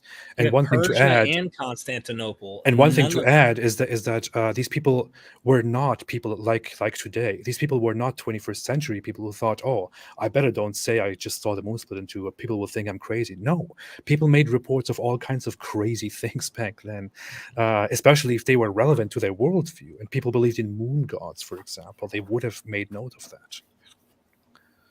Yeah, I mean, I think it wasn't just in Mecca. It was seen from multiple cities, and it's not a case of just it looks like it was just written down by one person, but I'm not too knowledgeable about it. I think there's a lot of reasons. Let me ask Omar, let me ask you a question. Do you think Jesus appeared to the Apostle Paul or Peter or any of the apostles after he supposedly was crucified? Do you think he appeared to them? They said he appeared to them, and many of them saw him in his risen form, glorified, like a bright light. Like, do you believe that's true? I actually know very little about Christianity. So you're talking about like the resurrection, like the yeah. I know you would deny that because you don't believe he was. I wouldn't actually deny that because we don't believe he died. So it's possible people could have seen him after his so-called crucifixion because we don't believe he was killed. So okay. Yeah, so, the Islamic account that he rose to heaven, but if he would appear to Paul, for example, and talk to him, that would kind of undermine the Islamic message because Islam would have to recognize Paul. Right. So it doesn't say when he was risen up. It doesn't say like it was risen up on the same day. That's true. Are you like? I guess it's tough for me to kind of understand because you're coming from like only your worldview is true and only your worldview is right, and that's all that matters. Like scratch Serapis Temple with Vespasian healing the blind and the withered hand, or eyewitnesses of Romulus ascending on high. There's a single eyewitness we know in Livy that Romulus, who was the chief, like the head honcho of Rome, ascended on high to go be with the gods. You wouldn't accept that, I know, right? Well, I don't. It could have been based on something to do with jinn, maybe. I mean, would everything that doesn't fit in your worldview be jinn at that point, though? Wouldn't that be kind of like, this is the video I did yesterday, too, was like, if God tricked all Christians, just let's go with that resurrection thing for a second. Imagine he's deceiving the people, right? Because they were wicked in their heart or whatever. Whoever the initial context of Surah 4, 155 to 157, I did a video on this today. where he's saying, look, they thought he was crucified, but he really wasn't. Now you have an entire world religion. And I mean, over the past couple thousand years, including currently today, billions of people believed that Jesus died for their sins and rose again. They're not going to be in, most likely, it seems, not going to be in your heaven. God deceived them. How do you know he's not deceiving you? How do you know that? Caesar, You know what I mean? Julius Caesar died at his funeral, when they burned his body, cremated his body, there's multiple accounts of this. People, historians at the time, people writing epistles, said that Julius Caesar ascended into heaven with the comet Venus, where he sat on his throne and was deified and lived with the gods. It was permitted by Zeus to be a part of the stars. And then, so from that point forward, Augustus was called the son of God. There was an entire Roman religion dedicated. It was the Roman imperial cult, where Julius It's true, Caesar, though. It's true. It happened. But here's the thing: nobody ever debunks this ever. It was known to be true at the time period, and then a couple centuries go by, and then people just stop believing it. Like, it was never like, we're going to prove this is false. That never happened. So it's like, why couldn't that be true? We're waiting till the 7th century AD. Omar, what do to you get think? the truth. I mean, it takes that long later to find out, actually everyone's been wrong all along, and we got the right answer here. Omar, what do you think? Well, yeah. I mean, I think so it's interesting the points you raised. So I think it's a hypocritical on the Christians when they say Allah deceived people because it was made like Jesus look like he died. Because if you believe Jesus is God and he made everyone and he made everything, then Jesus is by default deceiving all the Muslims and the Hindus that don't believe in him anyway. So Jesus would be by definition a deceiver in Christianity as well. Just because there's different ways of looking at the world doesn't mean there isn't one reality. And obviously, because we believe Allah made everything and everyone, and there are people that don't believe in Allah, I don't have a problem with him believing that he's deceiving them. But that doesn't. So you would agree, though, if a Christian, granted, because they'll argue, you know what they're going to say to you, right? They're going to go, God gave us libertarian free will, so technically he didn't do this. But let's pretend that's out the window and they grant, okay, you know what? You're right. Jesus did deceive Muslims and he's in control of the universe, and technically he shouldn't have. They would think you're deceived. You think they're deceived. We think both sides are just kind of stuck in an old religion, and like, there's a lot of psychological reasoning, upbringing, culture, you name it, that has you stuck in this thinking and defending your particular worldview. Whereas we're starting to take this and critically analyze this stuff and say, we don't accept the Christian one for the same reason we don't accept yours, for the same reason we don't accept Julius Caesar, for the same reason we're not accepting any of these. How do you know you're not being deceived and that they are? That's a matter of faith. Wouldn't you agree? You can't prove that's not true. Well, with Islam, what we can just do to try and distinguish it from the other religions. First of all, what you said before about all the events in history that I would have to deny, I wouldn't have to strictly deny them because, like I said, we believe that there were many prophets before Muhammad, peace be upon him. And there were also jinns, we believe, that a lot of people could have worshipped. So we can look at events of the past and say they were based on things that might have happened, but we don't have the preserved text. So we can break it down again to, was Muhammad lying or telling the truth? And I think that's important to investigate. And I know that, people like Apostate Prophet investigate that a lot, because that's all you have to do. You just have to look at Muhammad, because everything else we can kind of explain. The Muslims believe in Jesus. We believe in Jesus, but we're saying Muhammad is the one with the preserved message. Here's the thing, Omar. If you want to go ahead and say that there is an explanation for all these, claims of supernatural events in the past, and you don't have to deny them. You can accept that certain things did happen, but there was foul play, or something took place. We can't exactly know what. And Islam is true. The thing is, how exactly can you be sure of that? If you think of a Christian, I mean, I'm surrounded by Christians, and I know that that religious Christians are very sincere and pure in their intention of having faith in their true religion. I was surrounded by Muslims. I was a Muslim myself, and I know for a fact that Muslims are not stupid people who are deceiving themselves. No, they are just as much sincere. They think they are following the truth. They have pure intentions. They think they're on the right path. But Christians have the same thing. And they think you are deceived. You think they are deceived. How can you be sure that these people are deceived or self-deceivers while you are on the right path, while they think the same thing?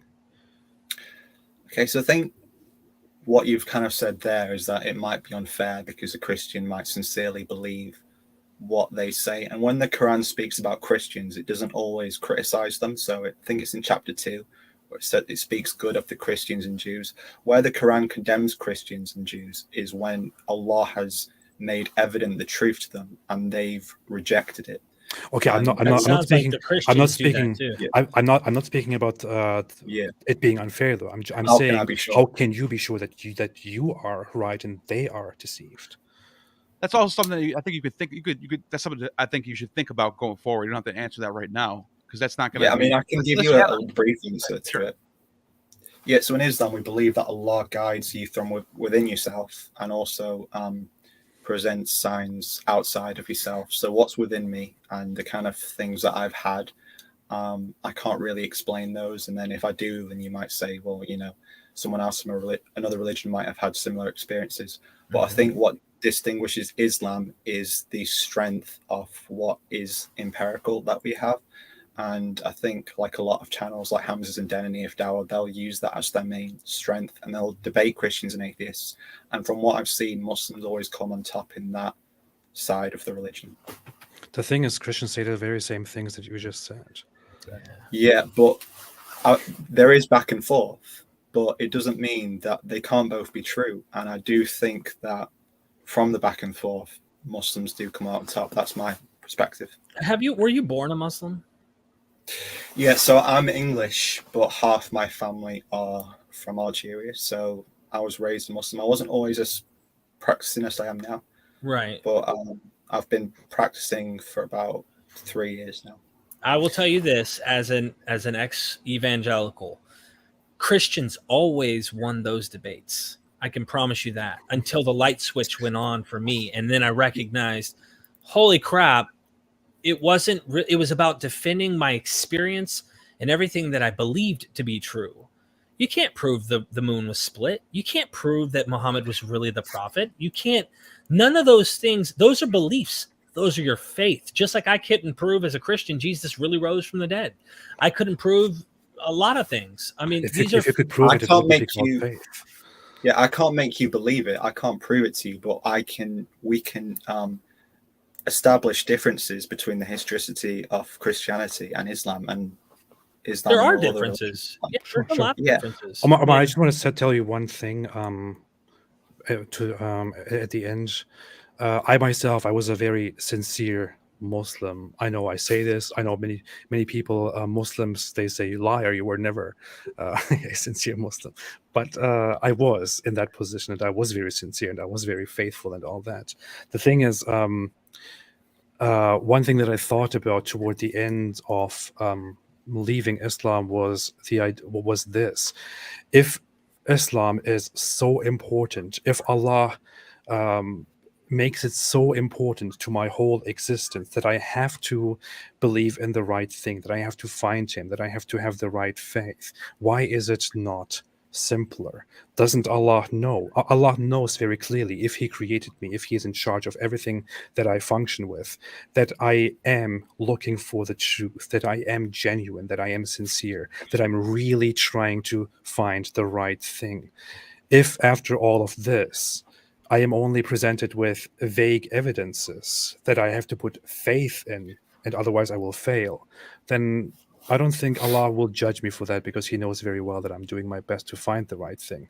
And it simply doesn't really add up that he would be punishing me for making a mistake on a sincere path. Yeah, so in Islam, we do actually believe there was that simplicity at one point, because we believe before humans, there were angels who don't have free will.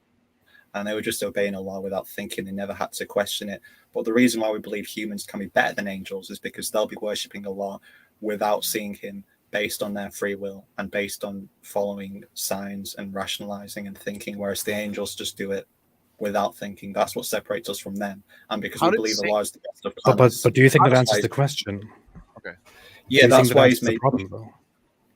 Yeah, because so you're saying, why would God not just make the truth obvious? But he has done that before. But he's not just a creator of one type of being. He's the best of planners, and so he wants to make a being that'll worship him. But it's not going to be as simple for them as it is for angels, etc. But then you say that I will be judged for seeking the truth and failing to find the truth. But we do believe in Islam that the truth has to be made evident to you. So It I has don't- been made evident. What's yours? But you don't believe in Islam apparently. So I don't we believe in can't say Islam, sure. but Yeah. I mean, the idea is that if you are exposed to Islam and you reject it, then you are a disbeliever and you will go to hell and burn there forever. Well, there's differences about that. Some people believe you have to have had it presented to you in a certain way, and you have to have understood it fully. And if there are any barriers or for whatever reason, then those are things that you could present to Allah. But yeah, you do generally.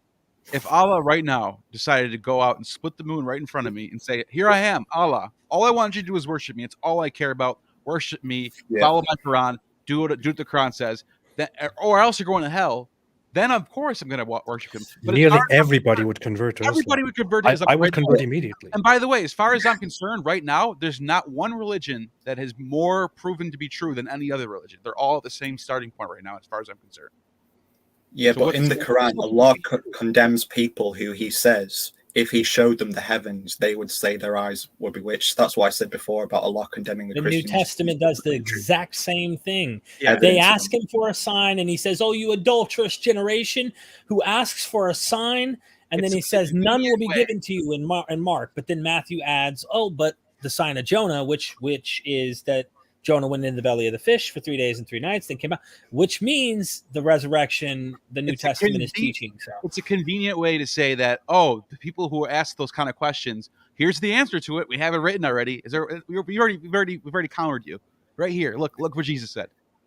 Yeah, I mean, in Islam, we have a saying called "Lakum dinakum waliya din." Like, for me, my religion, to you, your religion. Allah condemns the people that have the truth and they reject it. Whether or not, I can't say what will happen to you three. I can't say that, but that's what I believe personally. And we don't believe Allah will do injustice to anyone. But is That's your what- reasoning then that he will only punish those who knew for a fact that Islam is true and that he exists and they then rejected it?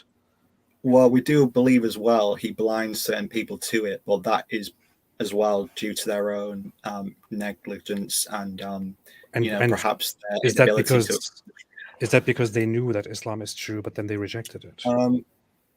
So I don't want to say things I'm not sure of, but Sure. I don't want to say that Allah's only going to punish people who know Islam's the truth and don't accept it, but He will have reasons for why He punishes people. Well, and I it can will give you be- the answer. You may not trust me, but you can ask about this. But the answer is that that's not the case. According to the Quran itself, people who believe that Jesus is God, for example, will be punished and will go to hell and stay there forever. That's what it says in Quran chapter 5, Yeah. verse 70 to 75. That's what it basically talks about. Those who believe in which is the the divinity point. of Jesus faithfully will go to hell and burn there forever. That's why I brought up the fact that if Allah is the one who is making people who are wicked deceived in thinking Jesus was crucified, the whole Christology of Christianity is built on the fact that Jesus rose from the dead and is God in some sense. Right. This is the whole point. So there's billions of people God has tricked in a way to make sure that they can't have the truth. And if a God is willing to do that to that many human beings like you and me, Or what how about? can we know that He's truly going to be faithful to us, or that we're not deceived ourselves? Or think about this, granting that. Omar. And I want you to have one more response. I think Omar is frozen. Oh, you still there, Omar?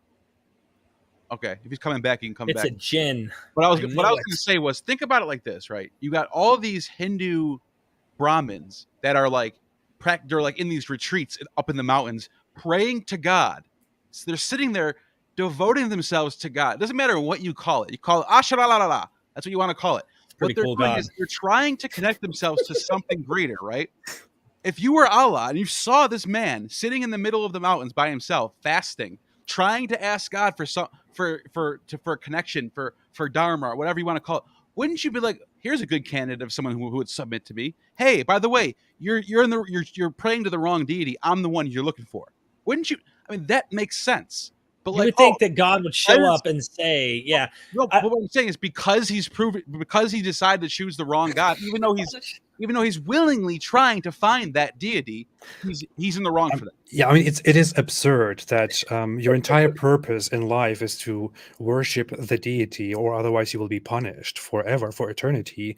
But you have to rely on very vague stuff in order to believe, and it's literally a challenge. And if you are too stupid, if you are too dumb to figure it out, then you are lost and you will burn forever. It's just inconceivable that is the good God. I do want to say real quick to our friend Cordis, I don't know why they have this kid on. I feel so weird. The debate against his views, which are underdeveloped, is pointless. We're not even debating. Yeah, we're not. It's not a debate. This isn't having a conversation. Literally, because we know. I empathize. I mean that. Can't break through.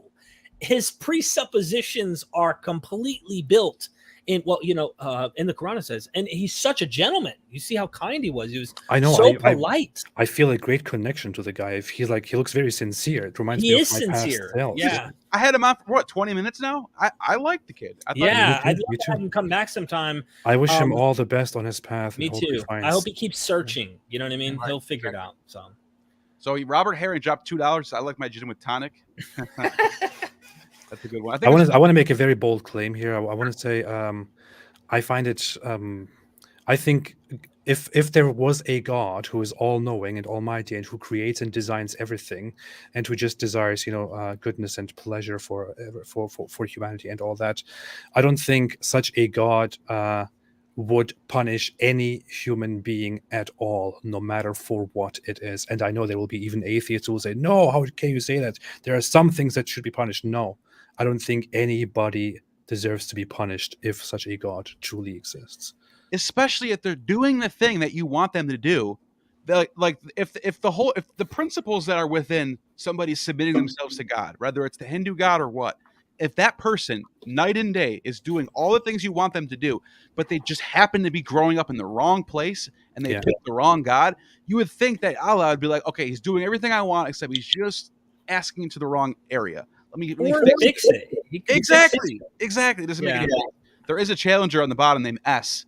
I will get to you. I see you down there, but I want to make sure everyone is in line like always. Samantha Pedigree says, do you guys think Islam will continue to grow as the fastest rate and take over Christianity? At this rate, I think so. Awesome. Hard to say. We have certain projections, certain data that shows that Islam will grow very much in the world, mostly in the world that is currently already Islamic because of very high birth rates and young age. So it might happen, but we never know what the future brings. People could not predict all the stuff that is happening right now with the rise of the internet and social media, which is fundamentally changing. Yeah, I think they're both going to go down over time. I'm going to make the prediction that it is going to pass the amount. If you talk about the amount of people who become Muslims, and with Christianity, goodness, yes, there is many versions of Islam with different Muslims who have variations on how they hold it, but it seems like a lot of them are very strict and really believe in what they're doing. Right. It seems. You could be right. I'm predicting though, which means. Whereas in the West, very far. Yeah. Whereas in the West, people are becoming more and more atheist agnostic. So I think that's why you see those numbers doing that. And Christianity is deflating as well. Yeah. So Yakubi Itzraim, thank you for the super chat, says Christians and Muslims both need Judaism to be true to an extent, which makes Judaism by default the one true religion. Absolutely. That's a good one. Absolutely. That's funny. Yeah. Let's see. I think we got two more, and then we'll finish this up with the last person that's joining. We'll make that one quick. Promise. Thank you, Apostate Prophet, for being here this long. I appreciate it. Man. I appreciate it. Only the cool kids come here, dude. Right. Duh. Blake, thank you for the super chat. I was talking to a Christian who told me God doesn't send people to hell. People choose hell. Do Muslims believe this too? And how do I respond to this? I know the Christian reasoning there is God gives you choices, and if you just don't want to be with God, then how is that God's fault? I think the logic there is extremely flawed. I think it is terrible logic. But choosing to go anywhere. Yeah, you're not choosing anything. You're just not believing that God is actually asking you to believe in Him. That's not choosing to be apart from God or to be punished. And by the way, if you knew that hell and heaven existed, you can't choose not to believe anymore because you just know it's true. Yeah. So by default, you're there. Now there's a whole bunch of people on the bottom now. But with Islam, Muslims say that too. Muslims don't exactly. I would say Muslims basically have the same logic, but it's kind of different. They believe that all humans made an agreement with Allah before He literally created them, and so every person has it within them that they know Allah is the one. So when they deny it, they are basically betraying their nature and their agreement with Allah, which is a very poor argument again. But that's it. And the last one is Critical Faculty, just saying hello to my good mates. We will debunk 13 miracles in the Qur'an very soon. Everyone go subscribe to Critical Faculty. Go check that out. So we got he's talking about a live that we're doing this. We're doing a live in the next few days. Cool. Let me get that date. So we got a couple people down here right now. I don't know how much time you guys got. Do you want to just do like a couple minutes each and just knock them out real quick? Yeah. Okay, let's just beat them up quickly. All right. So S, you are up quick. Just like kind of brief if we could, and go ahead. The floor is yours. Can you hear me? Yes. Yes. Hi. I wanted to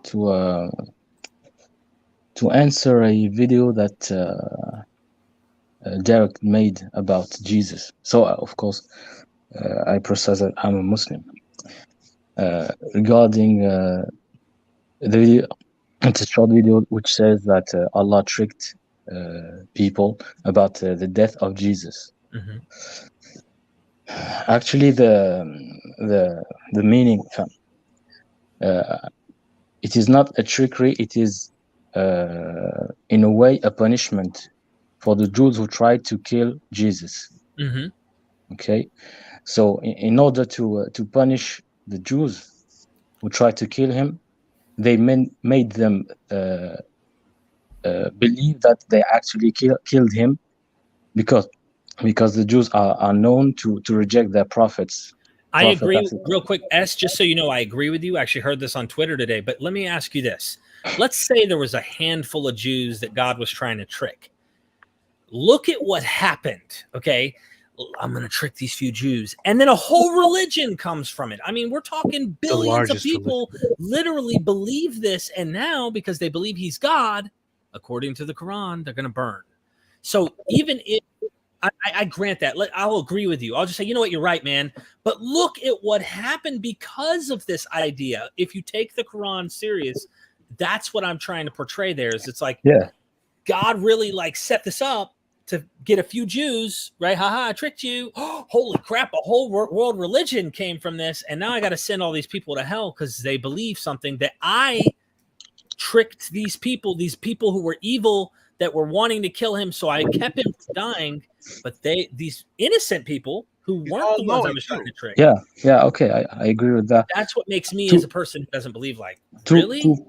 2 points. So the first one, just to answer the video, is that you said in the video that the Muslims took the source of this trickery, quote unquote, from that Gnostic. I'm saying this idea, the idea that Jesus didn't really die, that someone else died, or looks like he died, but he didn't really die, that is in the Nag Hammadi. That is all throughout Christian, what we would call heretical Christianity, according to Orthodoxy. This has been going on 3rd, 4th, 5th century, and it would not shock me if this was down in Arabia at this time. But it is not the same, because those Gnostics still believe that Jesus is some kind of divinity.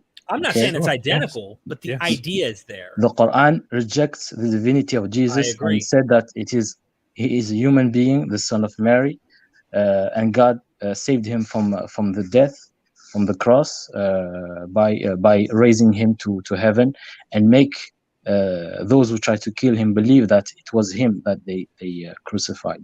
Okay, but what Derek is saying is that the idea that Jesus was not killed, that somebody else was killed, is adopted from Gnostic Christians and least others who something. had such an idea, because they believed that Jesus is above human, above the flesh. He's pure, he's divine, he cannot die, which is why somebody else was killed instead of him. So this is a narrative only found within those movements. Yeah, it's called Docetism, I think. It's called Docetism. Yeah, Docetism is one. That's a version of it. Yeah. Yeah, it's called Docetism. It's make believe that Jesus died, but still the difference is that those Docetism believe in the divinity of Jesus, not Islam. Yeah, that's why the interview that we totally agree. Apostate Prophet did a great interview with Bart Ehrman asking this very question, like, why is it that we find things in the Quran which were used by Christians to prove Jesus' divinity, but they're actually not using it for that reason? And there's a lot of good reasons historically. My whole point is you don't need an angel in a cave to tell a man named Mohammed, hey, he didn't really get killed, or an angel wouldn't have to tell you that. Actually, Islam is the very first religion, not a religion, but the revelation in Islam about Jesus is the very first one in the 6th century to bring and very old belief about Jesus is that he was human. The belief that Jesus was human died like 3 decades after the death of Jesus. It was the first Christian Judaism, or what's the name? Christian Jews, something like this, who believed that Jesus was a mere human like James. But they didn't believe he was born of a virgin. See, this is only Quran stuff that yes. There's a lot more to the picture here. It died. It died with James. That's not entirely the very first church, and then that's not entirely true, though. That's not really factual. There were Christians all the time who believed that Jesus is not divine, or that he was, the Son of God, and he was not divine. He was a chosen prophet, which is why he was adopted, and so on. These were beliefs. The thing is, there was never a Christian movement which believed in the doctrines that Islam believed, such as that Jesus was born of a virgin, did not die on the cross, was not the Son of God, was not divine, could raise people from the dead, breathed life into inanimate beings. Such a sect never existed within Christianity. Islam is the only one that has something like that. Yes, exactly. All those together never happens except for Islam. So we agree. Yeah. But never, not just 300 years before, but it never existed. This is your last. I'm going to give you one more chance. There's one more, real quick, just last minute. What's your last thing you want to say? Just got to move on. I missed the video with the Apostate Prophet and Derek, which was the last video. The live? You better go check the that live. out. Yeah, I missed it because here I wish I was present, because we don't have the same hours. I'm in Europe, so Dude, S, bring your arguments. I promise I will have AP back. We will do it again. Yep. Bring your arguments. I like you, man. I can already tell. We will have good arguments. It'll be friendly. We'll have a fun. Do you want one argument right now? We can do that at a separate stream. Drop a bomb on us. Yeah. Drop it. Well, yeah, I want to get to the next person. So can you just? We're not going to. You guys want to just let him say something and not respond or something, or is that what we want to do? I don't know. I thought we could do that. We could do that on another.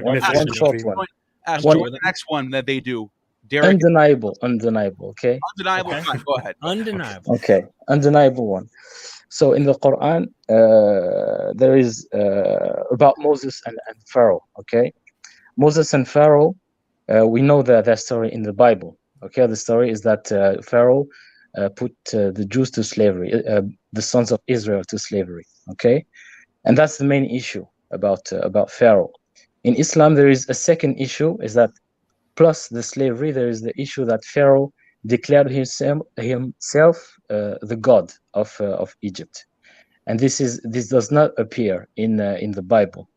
And this was brought in the Quran. It was very known fact in the Quran, and it was discovered with the invasion of Egypt by France and the deciphering of the Rosette Stone and the hieroglyph.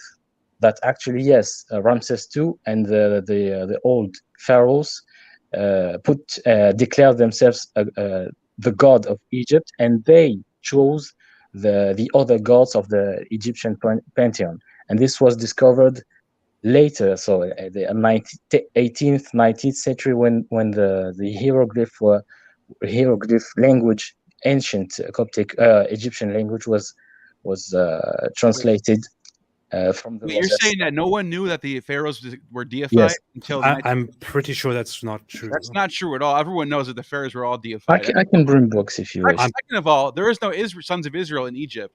There's no evidence of any Israeli slaves being in Egypt. The Exodus, there's no archaeology of the Exodus even happening. This is all a later story allegorizing the times. Canaan having their own independence. I'm not saying this is actually what happened, but long story short, the Exodus story is a centuries later story of something that never actually really happened. There's no evidence for it. The absence of the absence of come back, man, come back, please, come back, my friend. This was. We got a couple more that we got to do, but yeah, I'm sorry. This is not undeniable. I think it's not even. How does that prove Islam anyway? But anyways, whatever. Thanks for calling in, buddy. Thank you. We got H real quick and you said you had something to say about the moon splitting. We'll try to keep it brief, but tell us what you got about the moon splitting. Hi, can you hear me? Yes. Okay, I just want to mention, I'm noticing a lot of Islamic apologists that always bring up the moon splitting incident and all that, but no one bothers to ask, what if it was a solar eclipse? Wouldn't it say that? A solar eclipse. And I want to tell you something. If you read the verse, it's Surah Al-Qamar. It says, the hour has drawn near and the moon has split in asunder. So I did a degree from Medina University in Islamic Sciences and Hadith. And one thing we learned is that pre-Islamic Arabs had a cultural notion about the solar eclipse. It was considered a bad omen. Mm-hmm. And that goes back even further back too. That's yes, interesting. Exactly. So. And this little tradition, I want to say, of considering a solar eclipse as a bad omen has actually creeped into Islam as well. If you ask Muslims, they'll think a solar eclipse is a bad omen, like God is angry or something like that. But anyways, the point is that we know the date that this verse was revealed. It was basically around the time of 617 AH or to 619 AH.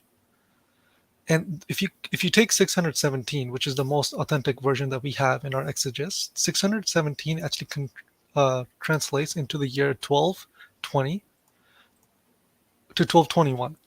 And I also have a degree in physics, so I was actually quite interested in learning about solar systems and all that. So I went on NASA's website and I looked up that year 1221 to 1220, and it shows quite literally, you can look this up actually, I can't show it here, but it quite literally shows that a solar eclipse occurred in Saudi Arabia at that time.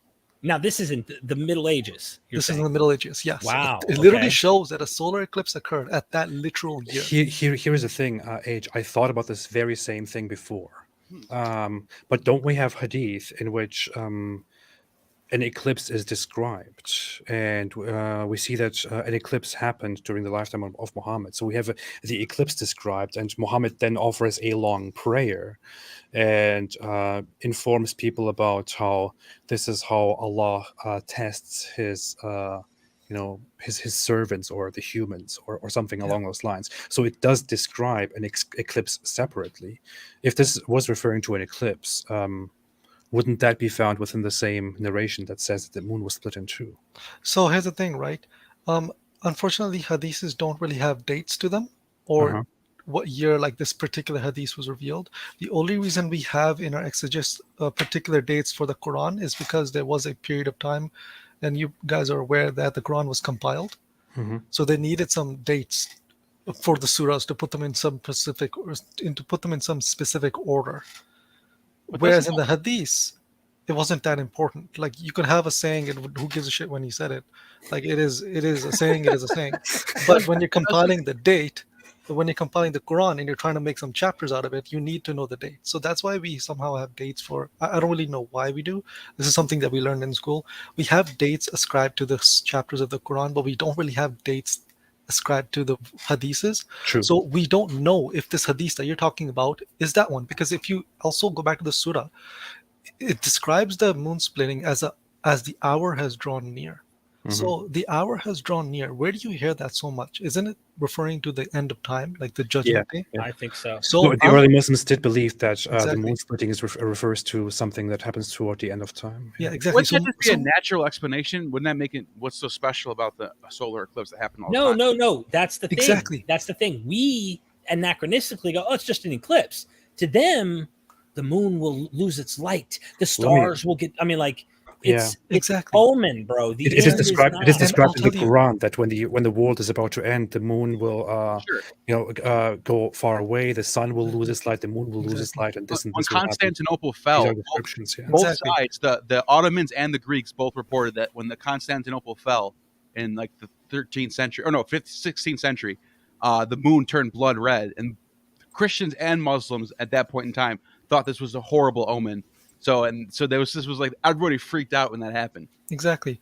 And the thing is that you have, if you look at the tafsir of these verses, you have the responses of the pagans at the time to the Prophet saying, oh, this is just magic, or you haven't done anything. You haven't split the moon. This is just a thing, which would make sense. If you literally see the moon splitting, would you still remain a polytheist? Like, I would be convinced, but these guys were not convinced. It would be very hard for Just anybody to be like, oh, nah, this happens all the time. Exactly. But what if it literally does happen all the time, and the pagans were right. And this is my personal hypothesis. Makes sense. I know. This is my personal hypothesis: is that when this happened, the Prophet literally thought this was the hour and that the world was going to end, but it didn't. So maybe after an hour or so or a day or so, he made this hadith up.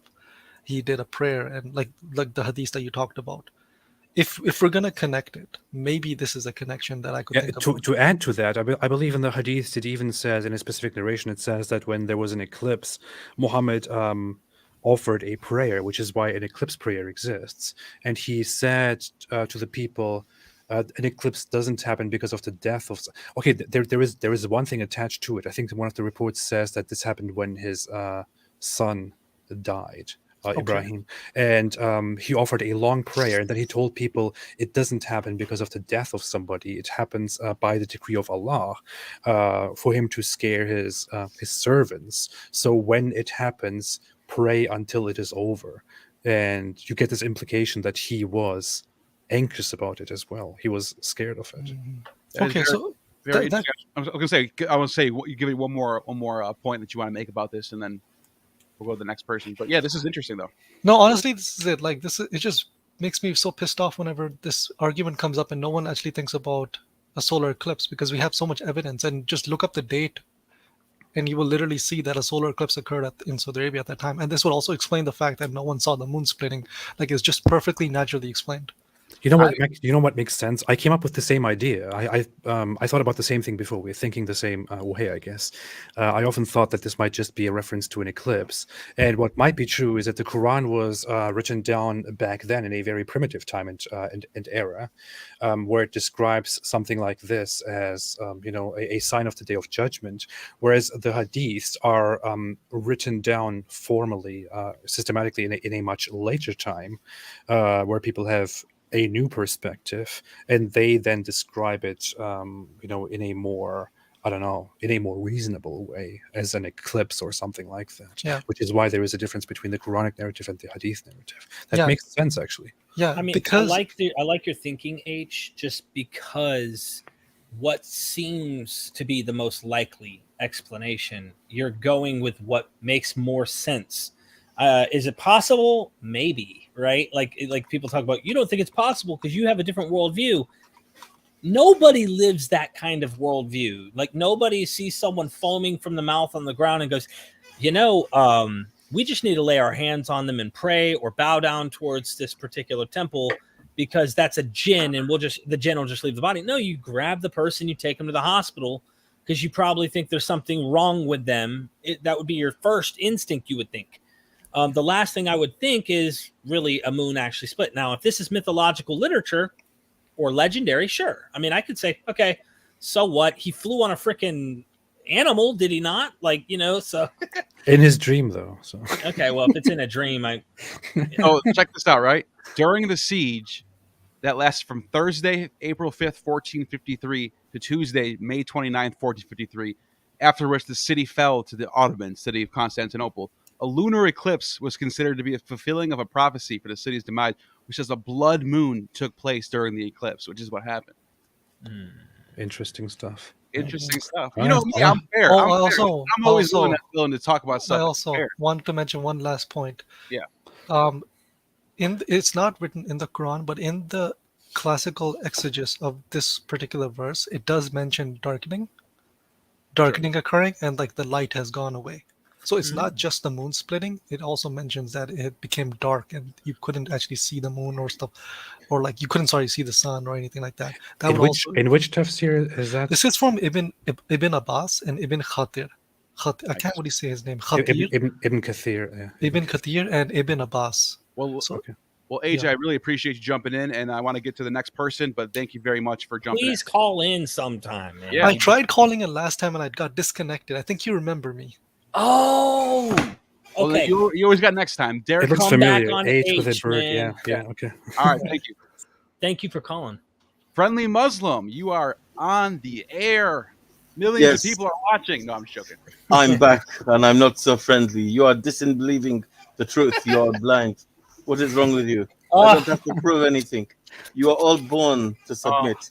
I submit. Why you deny? Why? I'm sorry. I'll start now. Oh man. That's it. This is my call. I have proven it. Nothing more. No, I'm joking. Welcome back, man. Yeah, my voice is better, guys. Thank you. So I'm back. Quick question, because I know Derek's got to go. And Yeah, I'm it's tired, man. The kids. I got to get up and take them to school in the morning. Man, Have it's to like go, 4 John. a.m. Very here. I've got concubines waiting for me. It's busy up here. I You wasn't know. going to tell you that's what I have going on Yeah. too, but you know. You know, it's a busy day in the Muslim household, guys. Damn. Oh my. Anyway, bad joke, not politically correct. My This bad. is good humor. We're just having fun. Unexpected. Yeah. So I was looking into Dawkins, and you know, he's a very famous atheist. And what has flipped me on him was that he believes in aliens and other civilizations, or an advanced civilization. So, just very quickly, what are your opinions on an advanced civilization? And in theology, and Derek might know this, during the time of Jesus, were there any sightings of anything peculiar? I would say, if I may go ahead, I'm just being very rude right now, but Okay. I would say, given all the findings and our observations of the universe that we are in, and the way planets form, we have cited several planets that seem to be much more suitable for life than the Earth itself. Given all that, it seems very unlikely that there is no life outside of this planet. So, if you want to call that aliens in terms of, in the sense of extraterrestrials, I think it's very likely that they are out there. Although there are some paradoxes that people deal with, where they say maybe they don't exist, otherwise they would have visited us. But that's my view. Yeah, I mean, as far as sightings, I mean, I would not at all think in extraterrestrial terms. I actually had this disagreement on my channel with Robert Price. He took this wild stance saying it's absurd to not think that aliens are messing with us. And I was like, I think it's absurd that you think it's absurd. Like, What? he didn't just say there's life What? on other planets. Yeah. And I'm like, what the? So that was a couple weeks back. But one of the things I would say, sightings of people have weird, like we just talked about with when you have an eclipse, right? People will read into that omens or gods or demons or angels or whatever it might be, whatever tradition or culture you come from. But I was talking to James Tabor today, and he mentioned Paul is our only eyewitness of anything that happens, and he claims to have had a vision of Jesus. We don't know what it was, but one of the things that made me think that his sighting of whatever he thinks might have been something of light looking up at the sky just like Fatima, there was this where all these people believe they saw Mother Mary. They thought they saw Mary, an apparition of Mary or something appear to them in the sky because some phenomena they can't, supposedly they saw a light that shouldn't have been there or something like that. And they interpreted it to be Mary. Maybe Paul saw something, interpreted it to be Jesus. As far as aliens go, man, I've watched those ancient alien programs and stuff in the past. They interpret everything through that alien thing. They interpret the Ezekiel's will this way. The will within the will is a spaceship, and it's working on different hydraulic pump. I mean, just crazy stuff that they come up with. But yeah. And you're not with any of that at all, that there are any other advanced civilizations? I don't know. I don't know if there's advanced civilizations. I wouldn't rule it out. But I definitely think there is life on other planets. It's like we're ants in an ant farm trying to understand the world, being the cosmos at large. Yeah. I can't imagine there aren't other ants, at least, you know? That's my opinion. This is your ant-like thinking, Derek, I'm afraid. I know. I'm very little. I'm very disappointed. Okay. It would be very absurd to find out that there is no other life in this universe besides us. Like, it'd be tough to. It's a it hard would be very strange. Exactly, my friends. Therefore, a creator made the outlaw. Therefore, it exists. Therefore, you have been debunked. I'm gonna go signing out. Shame. You win. You win. I've done my job. Thanks for joining us. I really appreciate it. Thank you. Thank you so much. Thanks for calling, man. We're closing out now, guys. We have one last super chat. It's just not a question. Don't worry. I know Derek, you got to go. I am super chatting Gnostic Informant. It does not betray our brotherhood. Love you, bro. Love you. No, that's showing love. Exactly what I like. Great channel. People who are fans of me or fans of AP, fans of Neil, super chat. Topic show love. Yeah. I think that's the last one. Absolutely. But yeah, go subscribe to his channel, by the way. Topic Discuss. Yeah. Must subscribe. Seriously. You guys are great for staying this long. I appreciate it. You guys are fun. Apostate Prophet. Subscribe to Gnostic Informant. It's a fantastic channel. Although I don't know what this channel is. I have no idea who this guy is.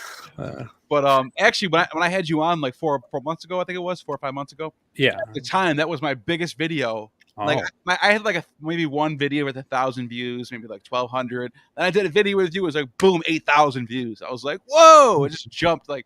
But yeah, that was like one of my first big videos was having you on, and so I appreciate that was nice. It's a pleasure. Yeah.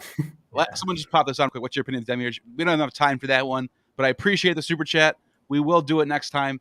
The Demiurge is from Plato. That's all I can say. It's the crater. It just means crater in Greek. So it depends on what type of Demiurge you're talking about. But you guys, I know you guys want to go, so I'm not gonna. It's not something that I ever actually got into. Yeah. So yeah, like I always say at the end, you have just attained true gnosis.